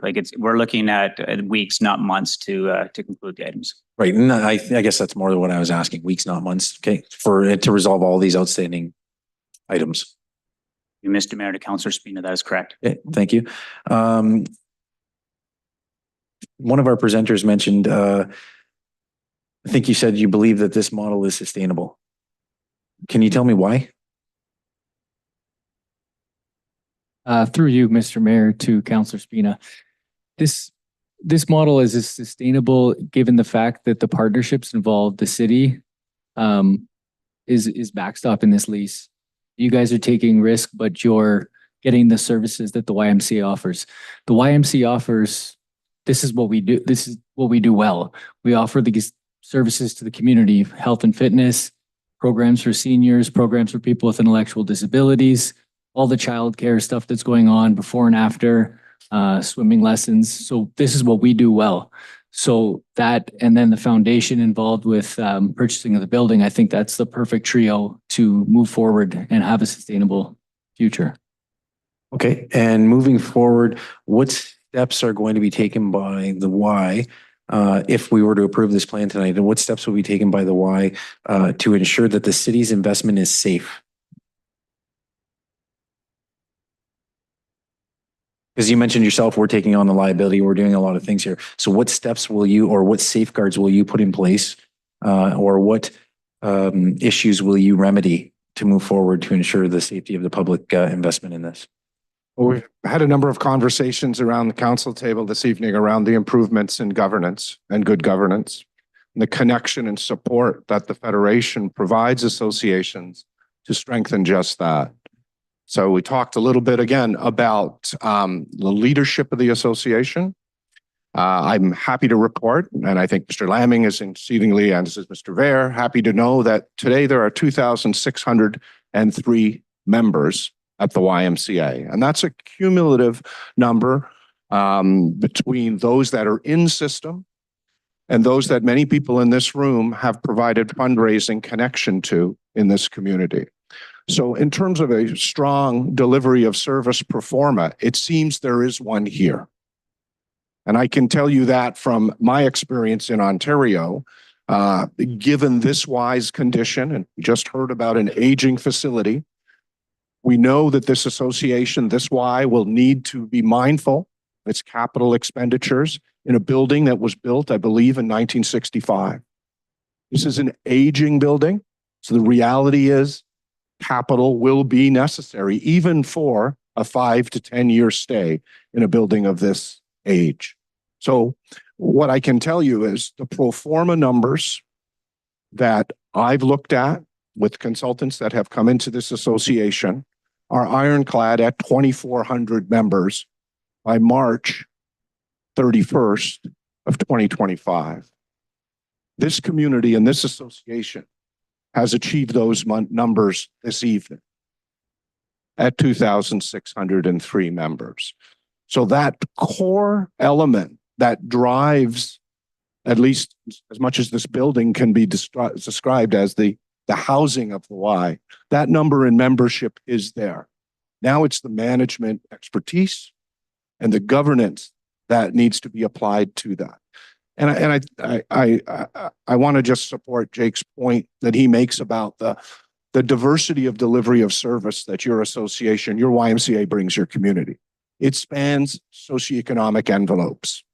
It spans service delivery from licensed childcare, 541 licensed spots, to youth day camps, swimming lessons, things that aid and augment a community, and a community that is somewhat isolated in the north. You know this all too well. So this is a wonderful opportunity, and I didn't mention this earlier, that when we speak about YMCA partnerships in Ontario, there are 62 health and fitness facilities that look a lot like your facility at McNabb Street. That's a little older, so they look a little newer. But of those 62 facilities, 38 of them, or 61% of them, are owned by municipalities. The service deliverer is the YMCA. So like it or not, believe it or not, we're moving into a relationship that works, folks, that can take you places you haven't been yet. And the support that you see in this room this evening, you know all too well. You know the faces of the YMCA staff that are here and some of the key supporters, those that have gone to the community and brought this community to this YMCA. It's been unprecedented. I've never seen anything like it in my career. So how do we assure that? Strong governance, strong delivery of service leadership. And that will be attained between board that Jake sits on and that others join and a regional association. Okay, perfect. Thank you. The only other question I had, I think it's on page 4 as well as the report. A lot of comments have been made from the general public that they're awaiting council's approval before committing to resume or purchase memberships. Can anyone tell me, is that something that's actually been captured, or is that just anecdotal conversation? Could speak to that if you could. So from a gym member's going, why would I commit myself to going to a gym when if I don't know if it's going to be there next month? You're going to want to get into a routine, right? You're going to want to go someplace where you're going there, you know it's going to be there tomorrow type thing. So as it stands right now, if I know the YMCA isn't going to be here next week, why would I join the YMCA today? Right? Yeah, I completely get that. I just want to know if that data is actually captured. Do we have a number on that, or is that just anecdotal conversation kind of in this? Through you, Mr. Mayor, to Councillor Spinos's feedback that's been provided by the YMCA to city staff. Okay, perfect. So we don't have an actual number. It's just the general conversation. Yep, wonderful. That's it, Mr. Mayor. That's all I have for questions. Comments or wait? Comments. I really want to stress the importance of community involvement in these types of endeavors. And there are far too many people to name and thank who in the late hours came forward to really come to the aid of this organization. And all of those individuals, I believe our community owes a heartfelt thank you for their efforts. And I do want to acknowledge them just in a little way here tonight. So thank you to all those individuals for the absolute incredible efforts they've made recently. Thank you. Councillor Spina, Councillor Caputo. Thank you, Mr. Mayor. Through you to, I guess, Jake, how many board members sit on this board currently? These 7 board members currently. And that's what we would be looking at in the future, 7 board members. So I believe our cap is at, There's a range, 6 to 12, and I believe the intent is to move towards 12. move towards 12, yes. We're currently recruiting members now. 6 to 12. So through you, Mr. Mayor, to Mr. Lamming, how confident are you that our 1 seat is going to give us enough pull in the case that we need it to bring them to where they need to be? To Mr. Mayor, to Councillor Caputo, I'll give it a good example with respect to a relation that was established a number of years ago, and that's through the Sioux Market, formerly known as the Mill Market, where there's a city representative on the board. It's actually me. So that's provided good perspective into the daily operations, finance, governance, and they do reporting. So anything that comes forward, and if there's any concerns, there's an outlet to the city. So I get firsthand reporting. We have an identified individual that's in this room that's well skilled to go. It's not me. It's someone else is sitting up right in the top gallery there. That's identified. That's ran a couple of Ys in Waterloo, Sault Ste. Marie, and the day job might be recreation and culture. That would be potentially identified. That would give good insight into that. So we're quite well positioned to have that information, and the quarterly reporting that's going to be provided will be robust. Thank you for revealing that information. I would be very confident in that individual moving forward. So that is good to know. How many board members that are currently sitting do you expect to continue to sit? I wouldn't have those numbers right now. So we don't know how many of the 7 folks are planning to Not stay? specifically, no. Is there a plan, like, are we wiping the slate clean and starting all over again? Or if 7 want to stay, do they get to stay? There's terms, and I know that I believe that there's at least 1 or 2 coming up on a term that are going to be moving on. And then if the governance committee is currently working on rounding up numbers right now to see how many are planning on continuing on a term or leaving. Okay. Do a portion of funds or sales, I guess, go to the YMCA? Like what does the YMCA get out of each location? Like does each location pay a fee to be a YMCA? The YMCA is a federated body. When I mentioned there are 37 Ys in Canada, they pay an allocation to the federated office, which is not a head office. It's simply the federation office. And for that, they receive in kind support, research and development, brand, all the kinds of things you would expect as part and parcel of being in that relationship. They also need to be compliant with the relationship. Do we know how much that is? Pardon me? Do we have a figure on how much each, like how much YMCA Sault Ste. Marie? I don't care about the I'm sorry, I don't have it just off the top of my head. It's a percentage of the gross revenue that the association brings in. And it's a very small percentage, less than, I believe, less than 0.5%.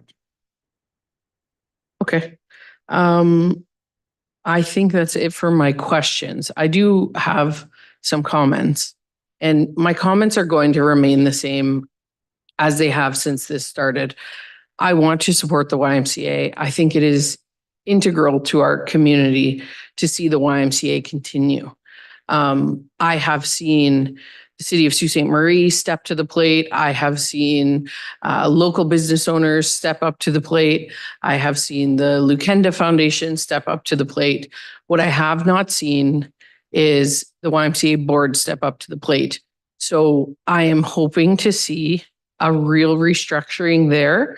I think that in order for this board to remain, to get the strength that it needs, I think we need to recognize that the love of the YMCA is sometimes not enough to sit on a board. I think we need to be looking at skill set and we need to ensure that these folks that are sitting there understand the magnitude of what is being asked of them. And while I think it's admirable to want to sit on a board because you love the YMCA or you love the place where you're trying to sit, I hope that board members see the significance of what it means and what can happen if a board is not strong enough. So I encourage anyone with a skill set who thinks that they can help the YMCA to step forward and apply. I will be supporting this initiative this evening because I think it is important to the community, but I really hope to see some great changes and in the future to see a brand new YMCA and a really strong community around it. So thank you very much. Through you, Mr. Mayor, to Councillor Caputo, just to answer her comments there. Yeah, no, that wasn't really a question. So the questions were posed, and as much as responses to comments sometimes would be what we wish we could do, that not generally part of our procedure here. So I'll leave it to the questions that get posed of you, Mr. D'Agostini. Councillor Bruni. Thank you, Mr. Mayor, and through you to Mr. D'Agostini. So far, just what I've read, $350,000 has been raised. $250,000 was from one donor, Algoma Steel, over a 5-year period. This money being raised, what is the Y going to be doing with it? Is it going to a reserve, repairs, et cetera? Yes, all the above. So obviously we put it into a reserve for capital expenditures and then continually update the infrastructure that's in the building right now. And Mr. Jensen might be able to answer this one. And does Northeastern YMCA or YMCA Ontario, do they provide any type of funding or do they provide just leadership? Well, I can't speak directly to the YMCA of Northeastern Ontario. I'm not authorized to do so. They're an independent association with an independent board. The work of the YMCA Ontario is to provide strategic support both to boards and to staff and employees, and to help get the job done, to help build a strong YMCA. Often we broker resources from other third parties. We like to describe ourselves as a very interested third party in the success of a YMCA. And in that brokering, we're able to secure service discounts, perhaps, or alleviate certain legal fees for a YMCA. So that is what we do. I want to follow back on your reference to the other YMCA. YMCAs are independent charities. They're part of a federation, but they're independent. And so a relationship in the future, a regional relationship will be between the two independent YMCAs within the region. They will hopefully craft such a relationship. And then that relationship, of course, is intended to strengthen everyone. So maybe a question back to Jake.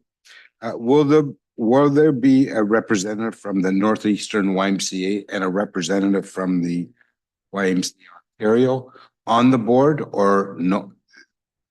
They won't be directly with the board staff. I don't know that. Yeah, no, it wouldn't work like that. So they would be completely separate. Yes. As Mr. Yes, Jensen. hypothetically speaking, if you were talking about a merger with another YMCA, they would be completely separate entities, but they could have shared services.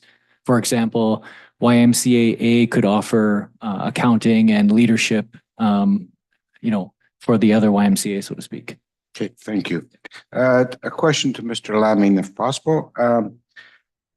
In the agreement, we agreed to $505,000.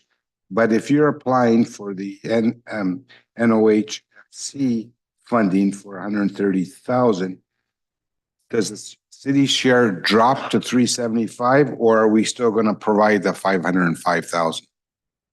Through Mr. Mayor to Councillor Bruni, it'll act as a bridge, so we'd still be responsible up to 505, assuming a successful second application that goes in. Our investment would then drop by 130,000 to the 375, as you indicate. And when would we find out about this application to be successful or not? Through you, Mr. Mayor to Councillor Bruni, the Y staff has been made aware of that and working on the application for submission, and then would be going towards the next NOHFC review for approval for funding. Okay. My last question to Mr. Laming regarding the sale. Once the sale is completed and the YMCA pays their long-term debt, will you receive a figure of what, basically the calculation of what is left from the $2 million? Dear Mr. Mayor, Councillor Bruno, yes, the sale proceeds of 2 million, it's estimated about $1.5 million in long-term debt is there, but part of the condition is that they must provide us a statement for reconciliation agreement. Okay, thank you. Thank you, Mr. Mayor. Thank you, presenters. Thank you, Councillor Bruni. Councillor Dufour. Mr. Mayor, my question, I'm not sure if it's to Mr. Jensen or Mr. D'Agostini, but could you give us the up-to-date budget number figure of how much money has been raised or donated to the YMCA over the last few months? Do you guys have, I know Councillor Bruni alluded to some numbers. Do you guys have the exact numbers? Thank you. Total money raised, and I would suggest it was raised in the past 2 to 2.5 weeks. It's $529,494. Of that, some of it was raised obviously directly through a pledge from Algoma Steel over 5 years for 250. But the balance was raised from citizens and companies and business persons in this community. And if I'm to understand this correctly, that's in addition to the $2 million that was put up by the Lukenna Foundation to purchase the building. That's correct. Great. So we have a situation where, you know, we've got $2 million in capital that's been put to good community work. We have $530,000 in community donations. And tonight here, Mr. Laming, the city's total exposure on the NOHFC portion of the capital funds required is, do you have that figure? Assuming we get the NOHFC grant, how much in city tax dollars would be going towards the capital repairs? You, Mr. Mayor to Councillor Dufour, assuming the second application is successful, the exposure is 375. So $375,000. So it's less than the community has already put in charitable donations. And it's a very, very poor fraction of what could be argued over $2.5 million has been pledged by this community to save the Y. And so it's for that reason that I feel like my decision's been made very, very easy tonight. This is something that our community has shown its support, not just through its words, but also with its actions and its pledges. I think that the work that the YMCA has done over generations in Sault Ste. Marie has clearly resonated.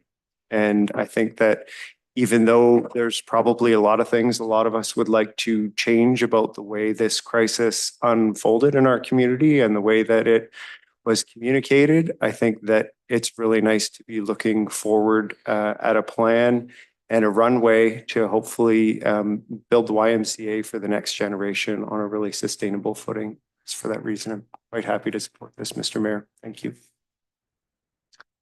Councillor Dufour, are there other questions?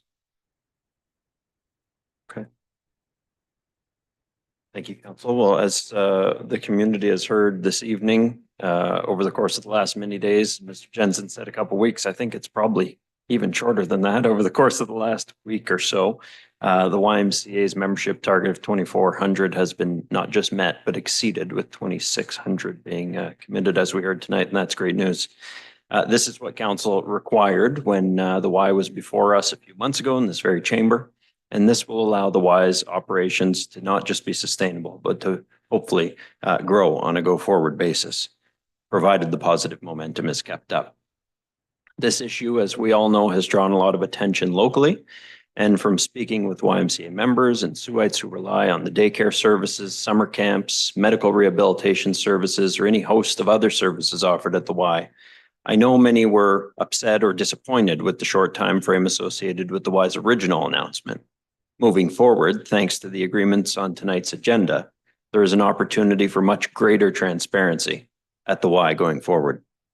Given the impact of the YMCA through its daycare facility, pool, and other programming, it was a worthwhile endeavor to see if the city could play a role in helping to save the Y, as Councillor Dufour has alluded to. I'm happy to see that it looks like in a few moments when we take our vote, those efforts will have paid off. The lifeline that the YMCA has received through the generosity of the Dr. Lou and May Lukenda Charitable Foundation, the business community, leadership, and advocates like the Save the YMCA group, I believe now called Rebuilding Our YMCA, and the financial backing of City Council and the support of the community at large, all contributed to what looks like it is on the cusp of success.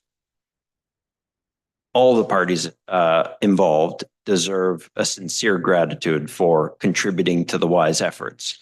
But I want to recognize as well Village Media CEO Jeff Elgie, who played a significant role in coordinating the efforts over the last 7 to 10 days to ensure that the target was not just met, but exceeded, and that community donations and contributions were recognized for the good work that they are able to achieve and were able to achieve over the course of the last week or so. We were not given much time once the announcement was made that the Y was closing to come up with a solution and to implement it. We were probably not positioned to succeed, but thanks to the generosity of the community and the hard work that our staff put in, countless hours from our finance staff, our economic development staff, our rec and culture staff, the CIO's office as well. All those parties were able to overcome an incredibly challenging situation. But we must ensure, I think council has made this very clear tonight, that the Y does not find itself in such dire straits again, and that a community effort is not required in short order to save it at any point again in the future. We've got short-term sustainability for the time being. We will hopefully have a plan for long-term sustainability by December 31st that council finds agreeable. But proper governance needs to be one of the key aspects to the Y having long-term viability. And I hope that the call for board members that's on the board, the Y's website, can be a catalyst for new leadership at the Y. And for the first time, the city will soon have a representative on the board, and we will use it to advocate for the change required at the Y's governance level to ensure the city's investment is properly protected. So I want to encourage all community members who have joined the efforts to save the Y to apply to be on the board. We've seen so many examples of tremendous support that we need the expertise of those people and the skills-based governance of those people to join the Y's board at their fall AGM. So tonight's decision will not solve all the Y's problems. There's lots of work to do, but hopefully with a renewed board of directors and a renewed sustainability plan, the good work of the Y surviving into the next several generations can begin as of tonight. So I support this.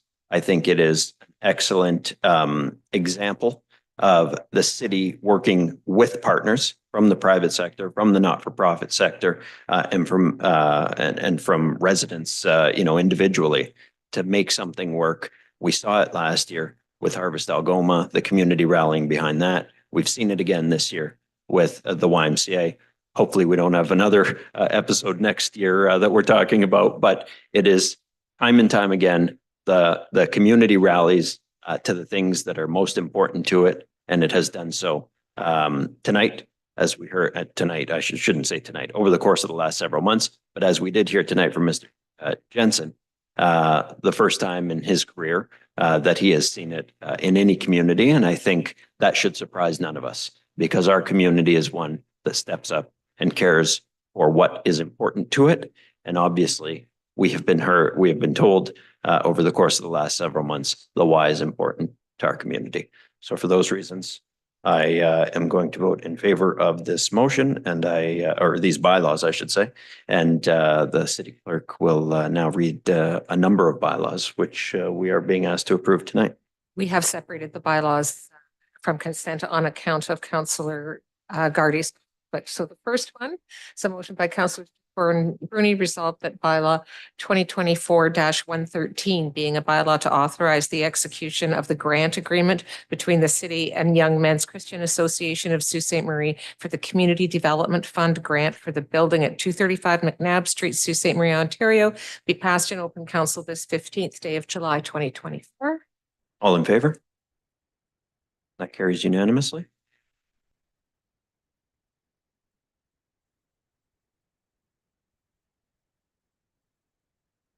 And bylaw 2024-114, a motion by councillors Dufour and Bruni resolved that bylaw 2024-114 being a bylaw to authorize the execution of the lease agreement between the city and 10009433321 Ontario Inc. for the YMCA building at 235 McNabb Street, Sault Ste. Marie, Ontario, be passed in council this 15th day of July 2024. All in favor? That carries unanimously.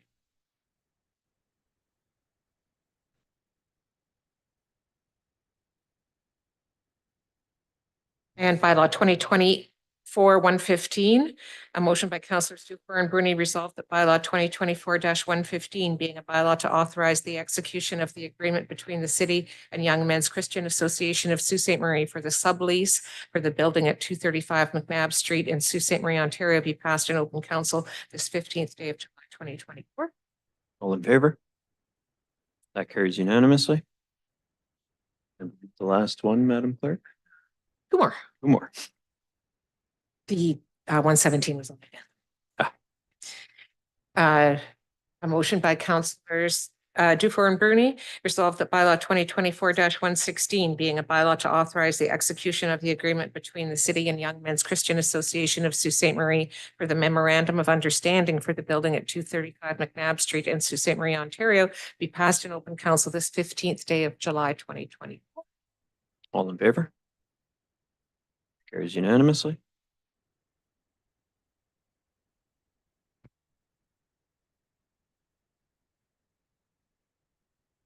For 17, a motion passed by councillors Dufour and Bruni resolved that bylaw 2024-117 being a bylaw to delegate authority to the chief administrative officer to execute changes to the agreements with the Young Men's Christian Association and 10009433321 Ontario Inc. be passed in open council this 15th day of July 2024. All in favor? It's unanimously. Thank you, folks.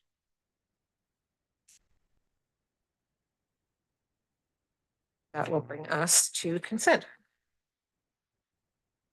Council, questions on the consent agenda? Councillor Bezuelen.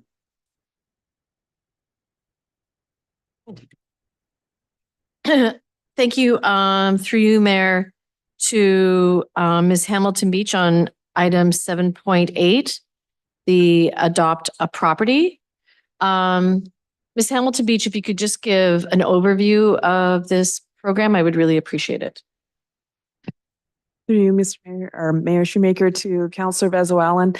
I think collectively we see different community groups and volunteers, almost exactly what has been spoken, and sense of the community rallying behind these properties that they often use and see that they can contribute to a cleanup effort. So most typically in the spring months, we will be approached by these different groups. Some have regularly been doing this and have been on for years, contributing to the cleanup of these properties. So we tried to streamline the process and just simplify it as best as we could. It was certainly a collaborative effort amongst CDES and legal.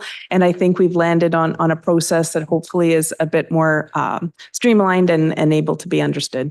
And in terms of the cleanup, and I know, Clean North has done numerous projects. They collaborate with our downtown and clean up downtown. They were also doing areas surrounding parking lots. I saw them, up by Walmart and sort of that marshy area, and they've done, the community gardens and all that sort of thing. Is there going to be anything available in terms of supplies for folks that are doing the community cleanup? Through Mr. Acting Mayor to Councillor Bezo-Allen. Yes, we typically will provide the necessary supplies, a first aid kit, bags for the garbage, et cetera. And typically we ask that the bags get left behind. So then in fact, staff will come through, pick those up and take them to the landfill or the proper facility. So they need to give sort of a designated date and time so that you know when to do the garbage pickup. Would that be correct? Correct. Okay. I think it's a wonderful initiative. It's organically has been happening. And I really appreciate this coming forth and certainly support it. And in terms of property, it's all city-owned property. Is that correct? Through Mr. Acting Mayor to Councillor Bezo-Allen, yes. So we've had the breadth to which people are requesting to clean up widen, which we were excited about, but yet we wanted to give some thought to. So staff will in fact assess what is being asked to be cleaned up, and then we will in fact recommend one and or approve of one and allow them to proceed. So laneways, parks, roadsides, I think pretty much it's open to any city-owned property. Wonderful. Thank you so much for bringing this forward. Thank you. Councillor Bruni has some comments on this. Thank you. I think Ms. Hamilton Beach answered the question regarding laneways. So laneways will be part of this policy? Correct. Yeah, that's fine. Okay, excellent. Councillor Hollingsworth, you had some comments on this one. Just a few questions for clarification. Through you, Acting Mayor to Susan Hamilton Beach. Can you just go to the report? I just want to clarify. There's a comment statement saying standard cleanup efforts with regards to what Public Works will continue to do and what the volunteers will do. I think I read something along that line. So what's the main difference between what the volunteers are going to be doing in Public Works? So if I understand correctly, the volunteers can apply to say, I want this area to be cleaned up. This is what they are planning to do. But I understand Public Works is still going to do some maintenance. I don't know if I read that correctly. Through you, Mr. Acting Mayor to Councillor Hollingsworth. So certainly Public Works is responsible for maintenance of most of these properties, if not all, either a Parks Division or operations. So certainly we wouldn't be expecting volunteer groups to go in, for instance, and repair playground equipment or anything of that nature. So certainly calling 5201 or 759-5201 and reporting that after the cleanup would certainly facilitate our regular maintenance and operations team to go there. We have our regularly scheduled program. That is not going to change. This is in addition to all of that. Great. And I just thought it was important that the viewers at home hears that. So it's not like you're going to abandon it. No, it's going to be a partnership. Exactly. Okay. And my other question, let's see here. If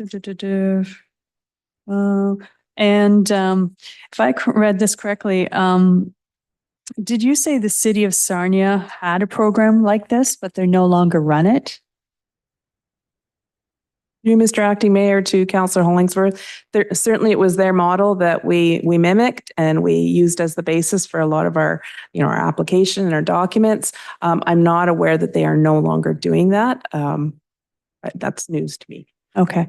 I support this. I mean, it sounds similar to when you're driving down highways, adopt a highway and so forth. And as you mentioned, adopt a street. So this is great. This is, again, really emphasizing go green or being friendly to the environment. So thank you.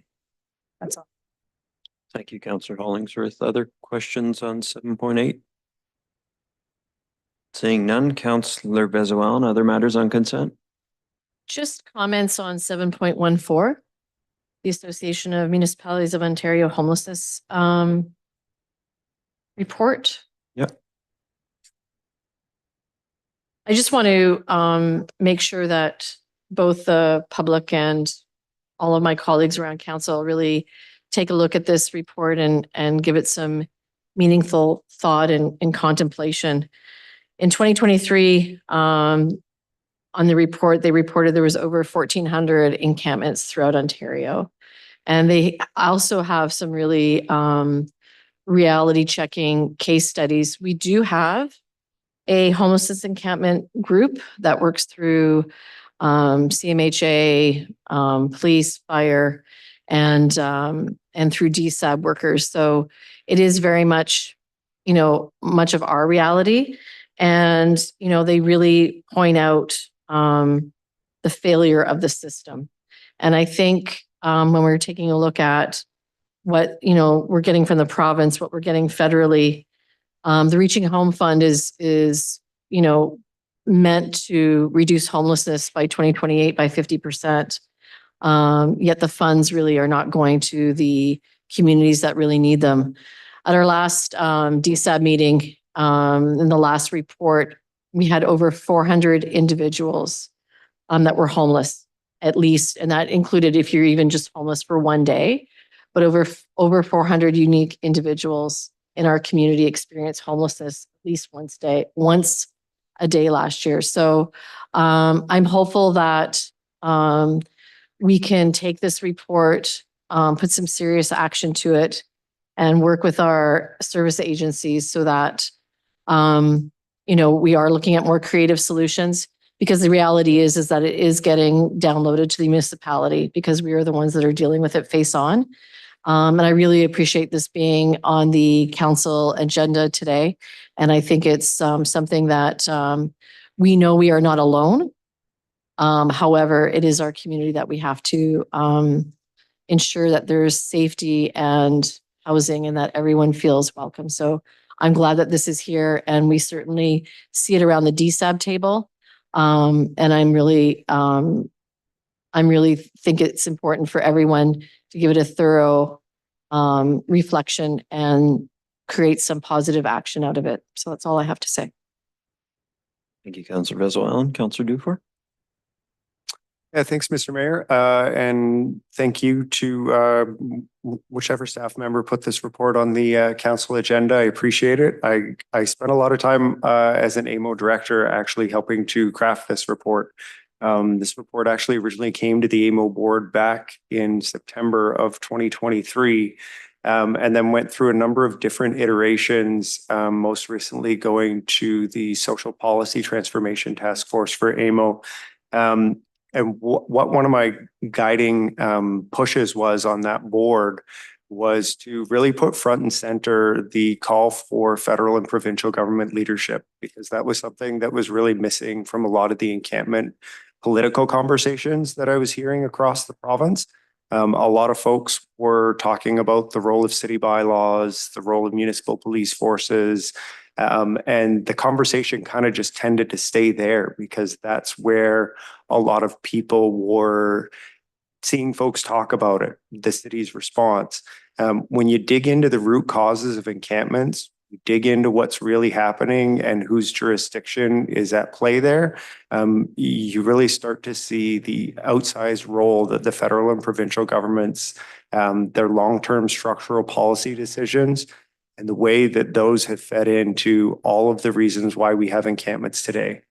And so if we keep focusing just on police or no police, city bylaw or no bylaw, we're not going to appreciably move the needle on the presence of homeless encampments in Ontario.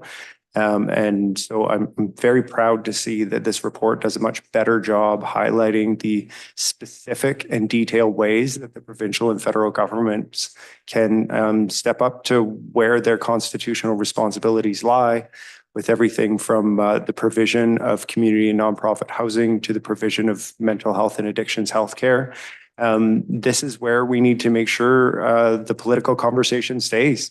If we want to raise our kids in an Ontario that isn't full of homeless encampments, and I count myself as one of those people. So thank you for having it on the agenda here, and I hope everyone gets a chance to read it. Happy to discuss it more later. Thank you. Thank you, Councillor Dufour. Anyone else on 714? Being none, Councillor Vezo-Allen, other items on consent? Nothing. Other councillors with items on consent? Councillor Hollingsworth? Thank you. 7.3 Canada Community Building Fund. Through you, Mayor, to Ms. Shelley Shell. Under the, on page 2, under analysis, there's some reference to the 2016 census population data. I believe it says census data reflects the total population increase of 6.7, so forth, so forth. So I understand that these numbers are based on 2016 census. So therefore, I think if I'm reading this correctly, in 2023, it was $4,856,092. And 2024, it seems to have decreased to $4,530,584. So is this the example because of our population, we are receiving a decrease? To you, Mr. Mayor, to Councillor Hollingsworth. What it means is that in comparison to the growth that was experienced by the whole province, we actually had a population decrease of 1.8%, whereas the province itself increased 6.7. So that is why we should reflect a decrease in our allocation. Okay. Correct me if I'm wrong, but not too long ago, we have a new census that was released, correct? The information that recently came out was a population estimate by Stats Canada. It wasn't a census. Okay. So therefore, hypothetically, in the next few years, we just have to wait for a new census and hope that our population continues to grow. Hence, we'll get more funding, hypothetically. Based on what we're seeing currently with the growth in Sault Ste. Marie and our increase in population, I'm hopeful that we will see that. But again, it will depend on how much the rest of the province grows. So if we grow less, we could still see a decrease.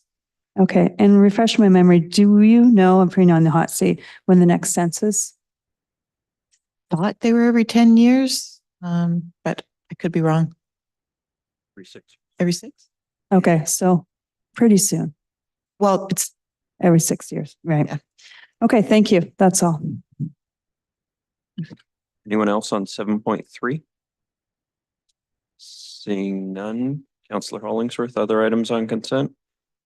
Yes, 7.5 Tourism Development Fund applications. Good. And through you, Mayor, to Mr. Travis Anderson. I always support the Tourism Development Fund. I think that it helps so many different groups in our community. Can you just comment on Atomica? Atomica is, again, a wonderful group. They have done so much for the community, but I did have some constituents that called me and said, it seems that the city's always giving money to Atomica. And I believe it wasn't too long ago that we as a city was concerned that their, well, basically financial plan, their business plan, whatever you want to call it, has not been solid. Can you, one, comment on over the last year, 2 years, how you have helped or how the city has helped Atomica form a business plan? 2, if they are granted this $40,000, how is it going to help them? And 3, do you anticipate them coming back in November when we do our budget debates asking for more? Through you, Mr. Mayor, to Councillor Hollingsworth. Just a couple of questions there, so I'll try to remember them all. Yes, you're correct. We have spent a great deal of time working with Atomica. Obviously, they're a highly valued partner within the community. I think the work that they do is phenomenal, both in terms of education, outreach, and as well as what they provide to the tourism industry. It's for those reasons that we spend a lot of time working with them and trying to get them into a position where they are financially stable. Last year alone, I believe we spent about 6 months working with them, trying to get a better understanding of their finances and made some kind of core recommendations on how they could improve their financial position. One of those recommendations was to establish partnership with either the Bush Plane or another entity. What we're seeing right now is they've actually, taken that into consideration and are working and have executed a management agreement with the Bush Plane for the term of 1 year. That will help increase their revenue in terms of their ability to gain more money from the gate in terms of admissions. Some additional funds, from the gift shop, as well as some partnerships with respect to programming that's going on. We feel that this is a step in the right direction. Obviously a one-year term is fairly short, but we're certainly feeling like at least they are taking steps. I cannot comment as to whether or not they'll be back. We're certainly hoping to get them into a position where they see themselves on a better financial footing and growth. And that's certainly something that we've been pushing them hard at. We do know last year, the Tourism Sault Ste. Marie Board gave them $75,000 to get them over last year's hurdle. This year, through the TDF, it's an additional $40,000. But based on the budget that both Atomica and the Bush Plane presented, we're hopeful that they start coming out the other side of this situation. Okay, you answered all my questions. I just want to again emphasize that they are very valuable to this community and especially to our children and especially to our education system. I know that they do a lot of outreach, as you mentioned. However, I know as council, I'm not sure was this council or the previous council did say that we must work closer with our staff, such as yourself, which I'm glad they are, to put together a solid financial plan because there's so many other organizations that are similar size to them and they don't always come and ask for extra money over and over again. So please keep emphasizing that they need to work with you and other wonderful leaders such as Kathy Fisher, who can also provide guidance. I don't know if I'm really open to giving further money out in the future, in the short term anyway. Thank you. Thank you, Councillor Hollingsworth. Other questions on 7.5? Okay, seeing none. Councillor Hollingsworth, other items on consent? Councillor Dufour? Thanks, Mr. Mayor. I actually wanted to bring up 7.1. The city corporate strategic plan is really well done. It's like one of the first strategic plan documents I've ever read through that I could actually connect with on a lot of different levels as I was reading it. Things like the city's role in just fostering collaboration between health and social services. I think even just tonight with what's happened with the YMCA, I think you're seeing the city of Sault Ste. Marie corporately really start to fill a lot of gaps in the community and start to step up in ways that maybe traditionally it could have made an argument were outside of its core foundational municipal service model role. But I think that we're doing it in a way that is really responsible, really respectful to taxpayers, and is going to, in the end, generate an awful lot more value for the whole community, taxpayers included. And so it's really nice to see that in the strategic plan. It's very short, it's to the point, but the content in there, it's all really good. It's not repetitive. And there's a number of different items on there. The Indigenous Cultural Advisor, again, the city's starting to branch out and do a lot of that good work. And I think it's valuable for our community. There's nobody else who's going to do it. So it's really nice to see the corporation embracing that. Thanks. Thanks, Councillor Dufour. Perhaps while we're on it, Mr. Vera can give an overview of where we go from here on the corporate strategic plan. Then I know Councillor Caputo had her hand up. Yes, thank you, Mr. Mayor, and to council in the community. We're pleased to present this corporate strategic plan.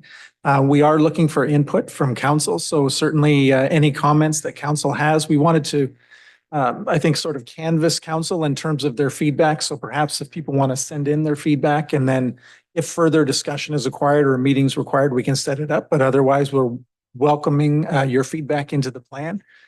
The plan has been placed on the public input website by the city. So a press release has gone out. It's on our social media channels. It's on the homepage of the city website.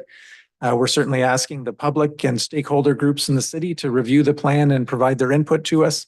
And we have our staff providing input into the plan, obviously, as well. So We look forward to the feedback, and our timeline is to return to council on October 1st, having a revised draft based on the feedback for a final approval from council.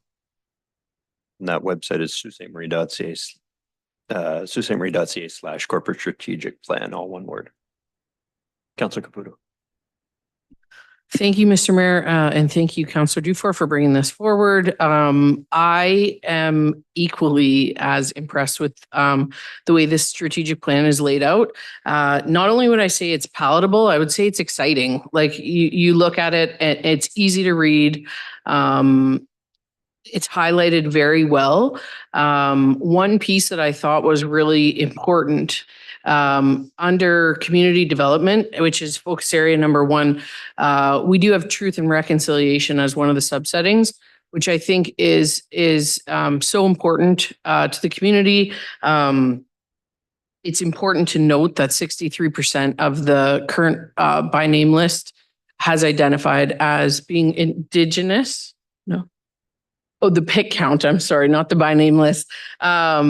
So when we're talking about truth and reconciliation and, community development, it is important to include Indigenous people in everything that we're doing. So I'm so happy to see that in the strategic plan.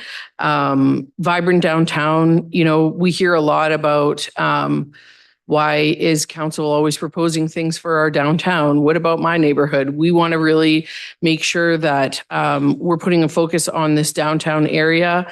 I think this is really well done, and I am really happy to support it and also to discuss further with CAO Vera if you would like my deep input. I'm happy to do that, but I would really encourage the community to come forward. We hear a lot about why can't we do this or that, or how about, why isn't this really important thing focused on?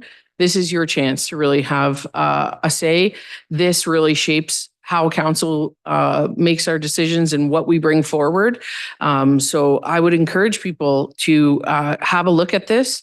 I'm happy to share it. It's Mayor Shoemaker shared the link. So please go ahead and have a look at it and provide any feedback. But on the staff perspective, this was really well done. So thank you very much for that. Thank you, Councillor Caputo. Councillor Bezo-Allen. Thank you very much. I had it on my list and circled it and forgot about it. I just said 7.1 EDI. So I was very excited to see all the references to equity, diversity, and inclusion, reducing barriers. And I think that's something that we can always improve on as a community. We had a situation come up, and I've been working with the accessibility coordinator and with Tess and Communications to kind of work on a communication tool so that folks know when they're at the GFL that we all belong there. And, we aren't a perfect community, but I think by making that a priority, and I think that's really important. But I was very pleased to see the references to EDI and removing barriers and creating a more diverse workplace. I think that's really, speaks to a growing community and recognizing that we're becoming also a global community with a lot of newcomers. So I really appreciated Luke bringing this up, and it is really well done. And it is something that people can really understand. And I think it gives very clear deliverables as well as priorities. So thank you so much. Thank you, Councillor Bezo-Allen. Other councillors on 7.1? Councillor Dufour, other items on consent? That is it. Thank you very much. Other councillors with items on consent? Councillor Caputo. Thank you, Mr. Mayor. I just want to bring forward 7.2, the Indigenous Policy and Process Renewal Advisor. I, through you, Mr. Mayor, to CAO Vera, can you explain why we are choosing to have this position report to the tourism sector? Yes, through you, Mr. Mayor. Through you, Mr. Mayor, to Councillor Caputo. Through the Director of Tourism and Community Development, we do have currently the Local Immigration Partnership Program. We have the Labor Force Development Coordinator and a lot of community outreach that's happening with the First Nations in our area. So we felt that would be the most appropriate area to house this position, to make sure not only that it's successful, but also it has a team that can support the role that's working in a similar area and provides a platform for future development and growth within the corporation. Yes. And I'll just add to that. I think you've noted it, but you perhaps didn't draw out the distinction quite as readily. He's the Director of Tourism and Community Development, and this fits squarely in the community development column of his job responsibilities. Okay. Is there a vision to create like an EDI strategy and or team at the city? Because so I think that is where this would fit in better. Through you, Mr. Mayor, to Councillor Caputo, yes, we are working on our EDI or DEI. Yeah. I never know. Different order within the city, our policies to foster EDI. And also, I think this is a starting point and was recognized as a starting point in our discussions with the staff, with the Boating Advisory Circle.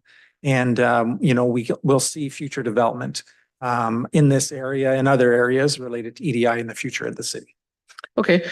Just a comment. I think this is a really wonderful starting point. I think it's also this position is going to create a really well-needed advisory for council and for staff. I just a little bit worry about just because it's only one person, that so much is going to be put on their shoulders. I would just kind of caution about ensuring that this person it's clear that this person is not speaking for all Indigenous people across Sault Ste. Marie or area. I think that's a huge responsibility to take on, of course. And while I'm sure we're going to hire someone very capable and wonderful, I worry about burdening them with too much. So in the future, I would love to see a team around this. I think that's the direction that I hope that we're headed in. I also want to comment with the amount of knowledge that is required for this position and the fact that so much was lost to Indigenous people through residential school, reclaiming their language, reclaiming their stories, and basically reclaiming their culture. I would love to see this person put at the high end of the pay scale or even higher. I think that with the amount of work that is being done to reclaim culture, this is a huge job. So those are my comments. Happy to see this here. And again, looking forward to this expanding. Thank you. Thank you, Councillor Caputo. Anyone else on 7.2? Councillor Caputo, other items on consent? No. Anyone else with items on consent? Councillor Kinnick? Just comments on 7.13. 7 point, yep. Build faster. Yep. I just want to comment that I'm really happy to see that 50% is going to infrastructure to support new housing. That's all. Thank you. Thank you, Councillor Kinnick. Other councillors with comments or questions on 7.13? Councillor Kinnick, other items on consent? Okay, Madam Clerk. I have a motion by Councillors Dufour and Kinnick, resolved that all the items listed under date July 15, 2024, agenda item 7, consent agenda, as recommend. All in favor? Carries. And that will take us to agenda item 8.1.1, the appointment of the Deputy CAO of Public Works and Engineering Services. There is a report from the CAO and then the bylaw appears under item 12. Council, I know we all probably want to tell Ms. Hamilton Beach how happy we are to have her in this role, commencing Is the start date in here? Yes, September 1st, 2024. Obviously, a wealth of knowledge for our Public Works Division, and we are thrilled to have you in the Deputy CAO position here at the city. So thank you for willingly accepting, and thank you, Mr. Girardi, for your service over many years to the city.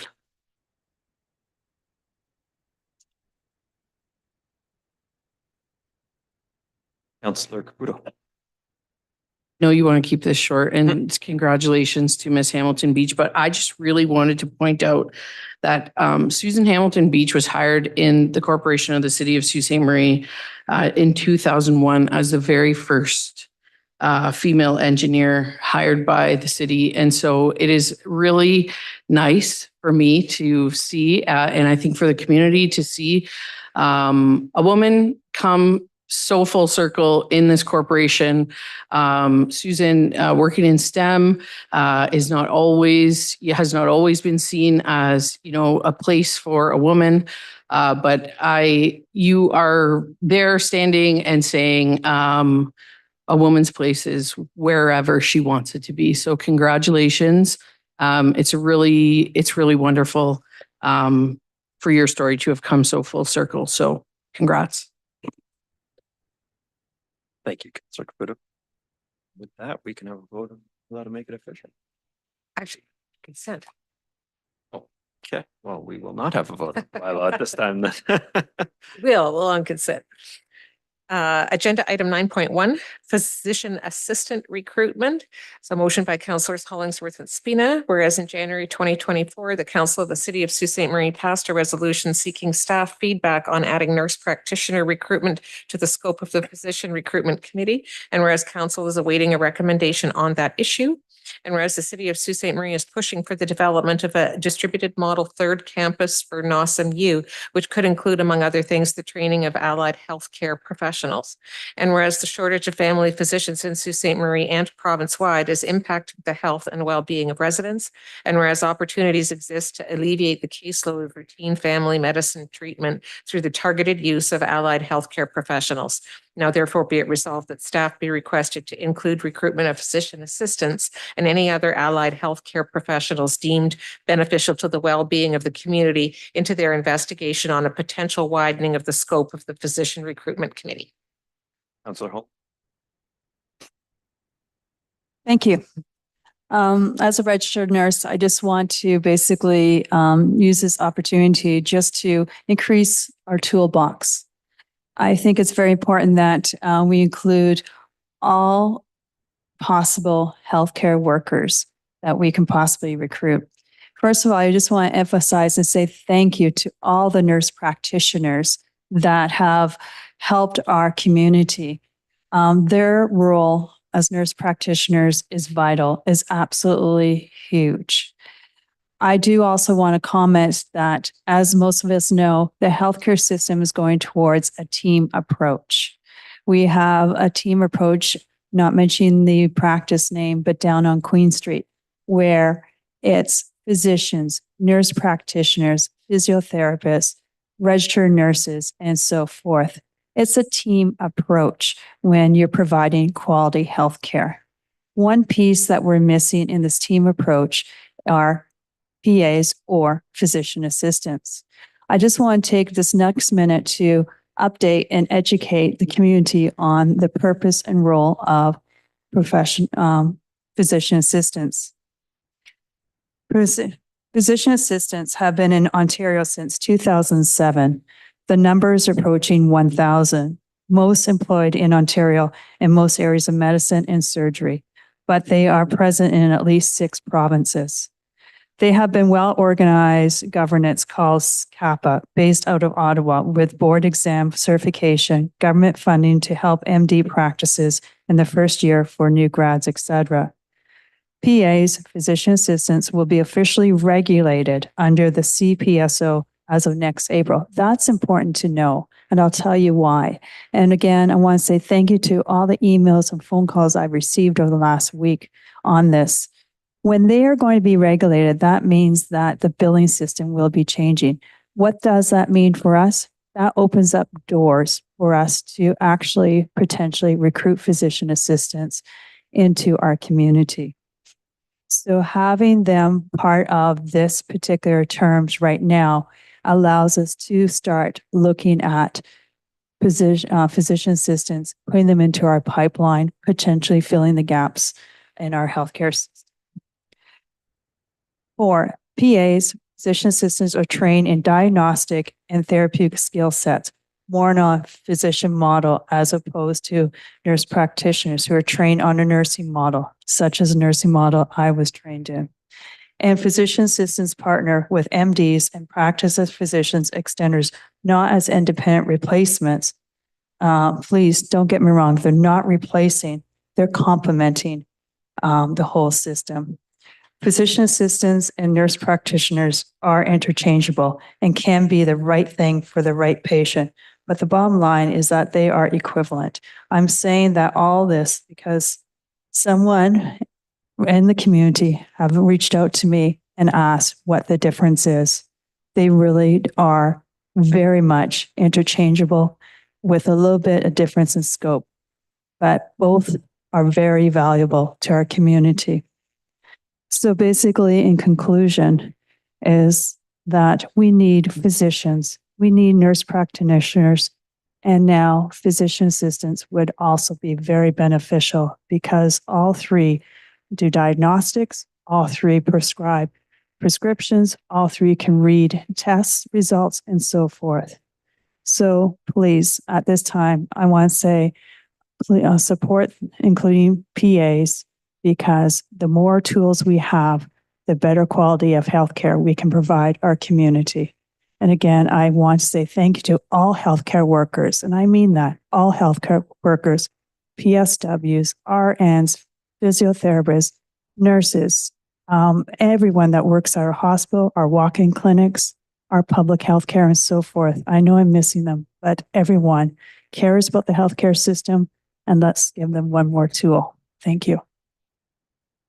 Thank you, Councillor Hollingsworth. Councillor Spina.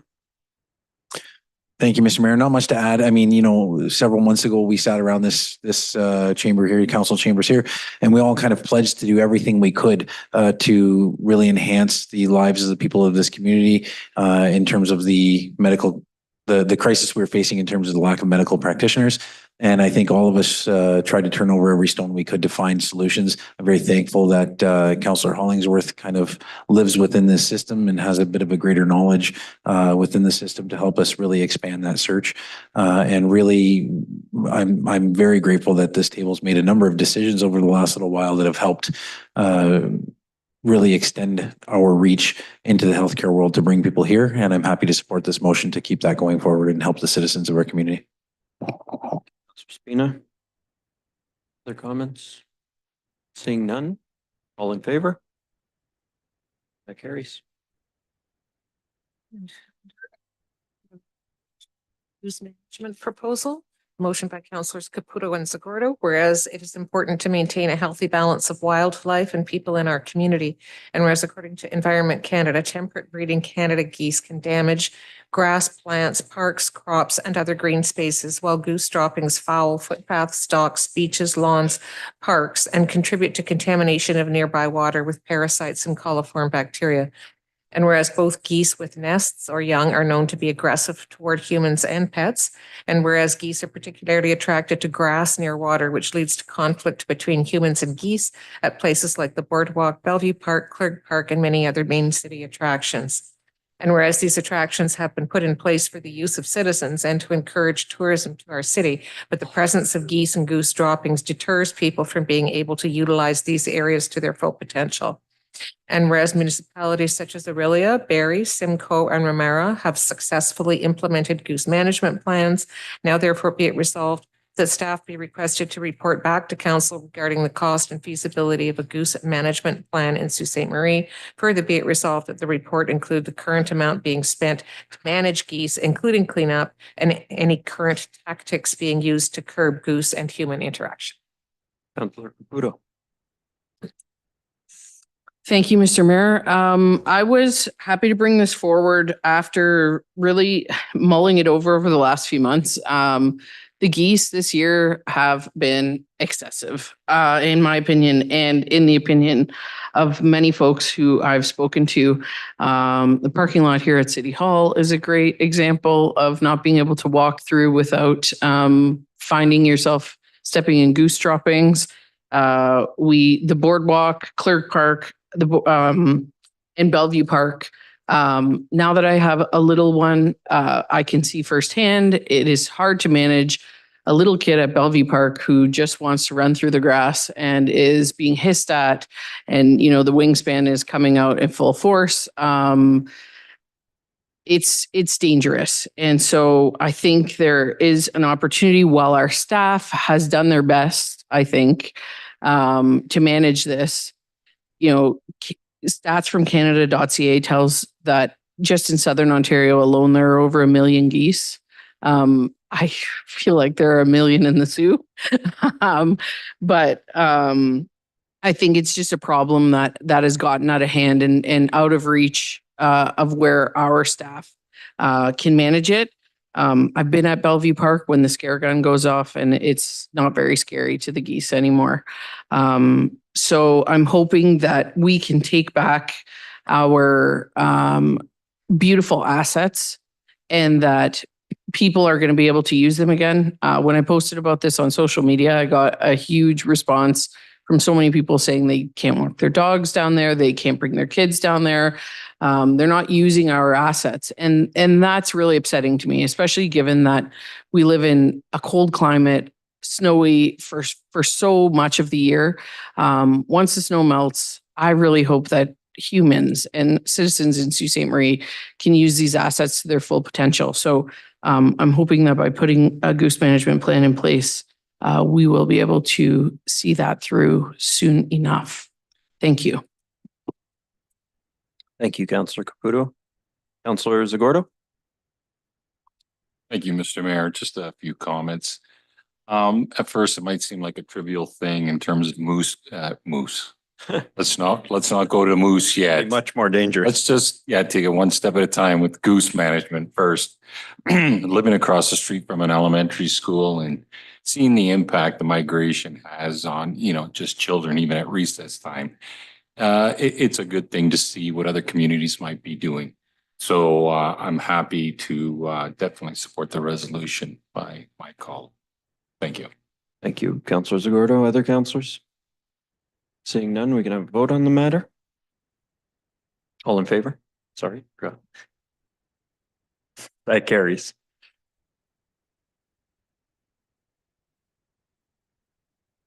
That will take us to the consent motion for bylaws. A motion by Councilors Vezo, Allen, and Bruni resolved that all bylaws under item 12 of the agenda under date July 15, 2024 save and accept bylaws 2024-113, 2024-114, 2024-115, 2024-116, and 2024-117 be approved. All in favor? That carries.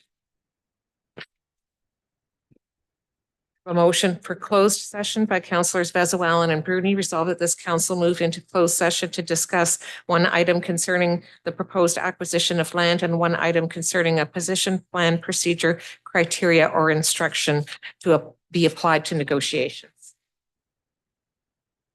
All in favor? That carries. And I have a meeting by Councilors Vezo, Allen, and Kinnock that this council now adjourn. All in favor? Carries.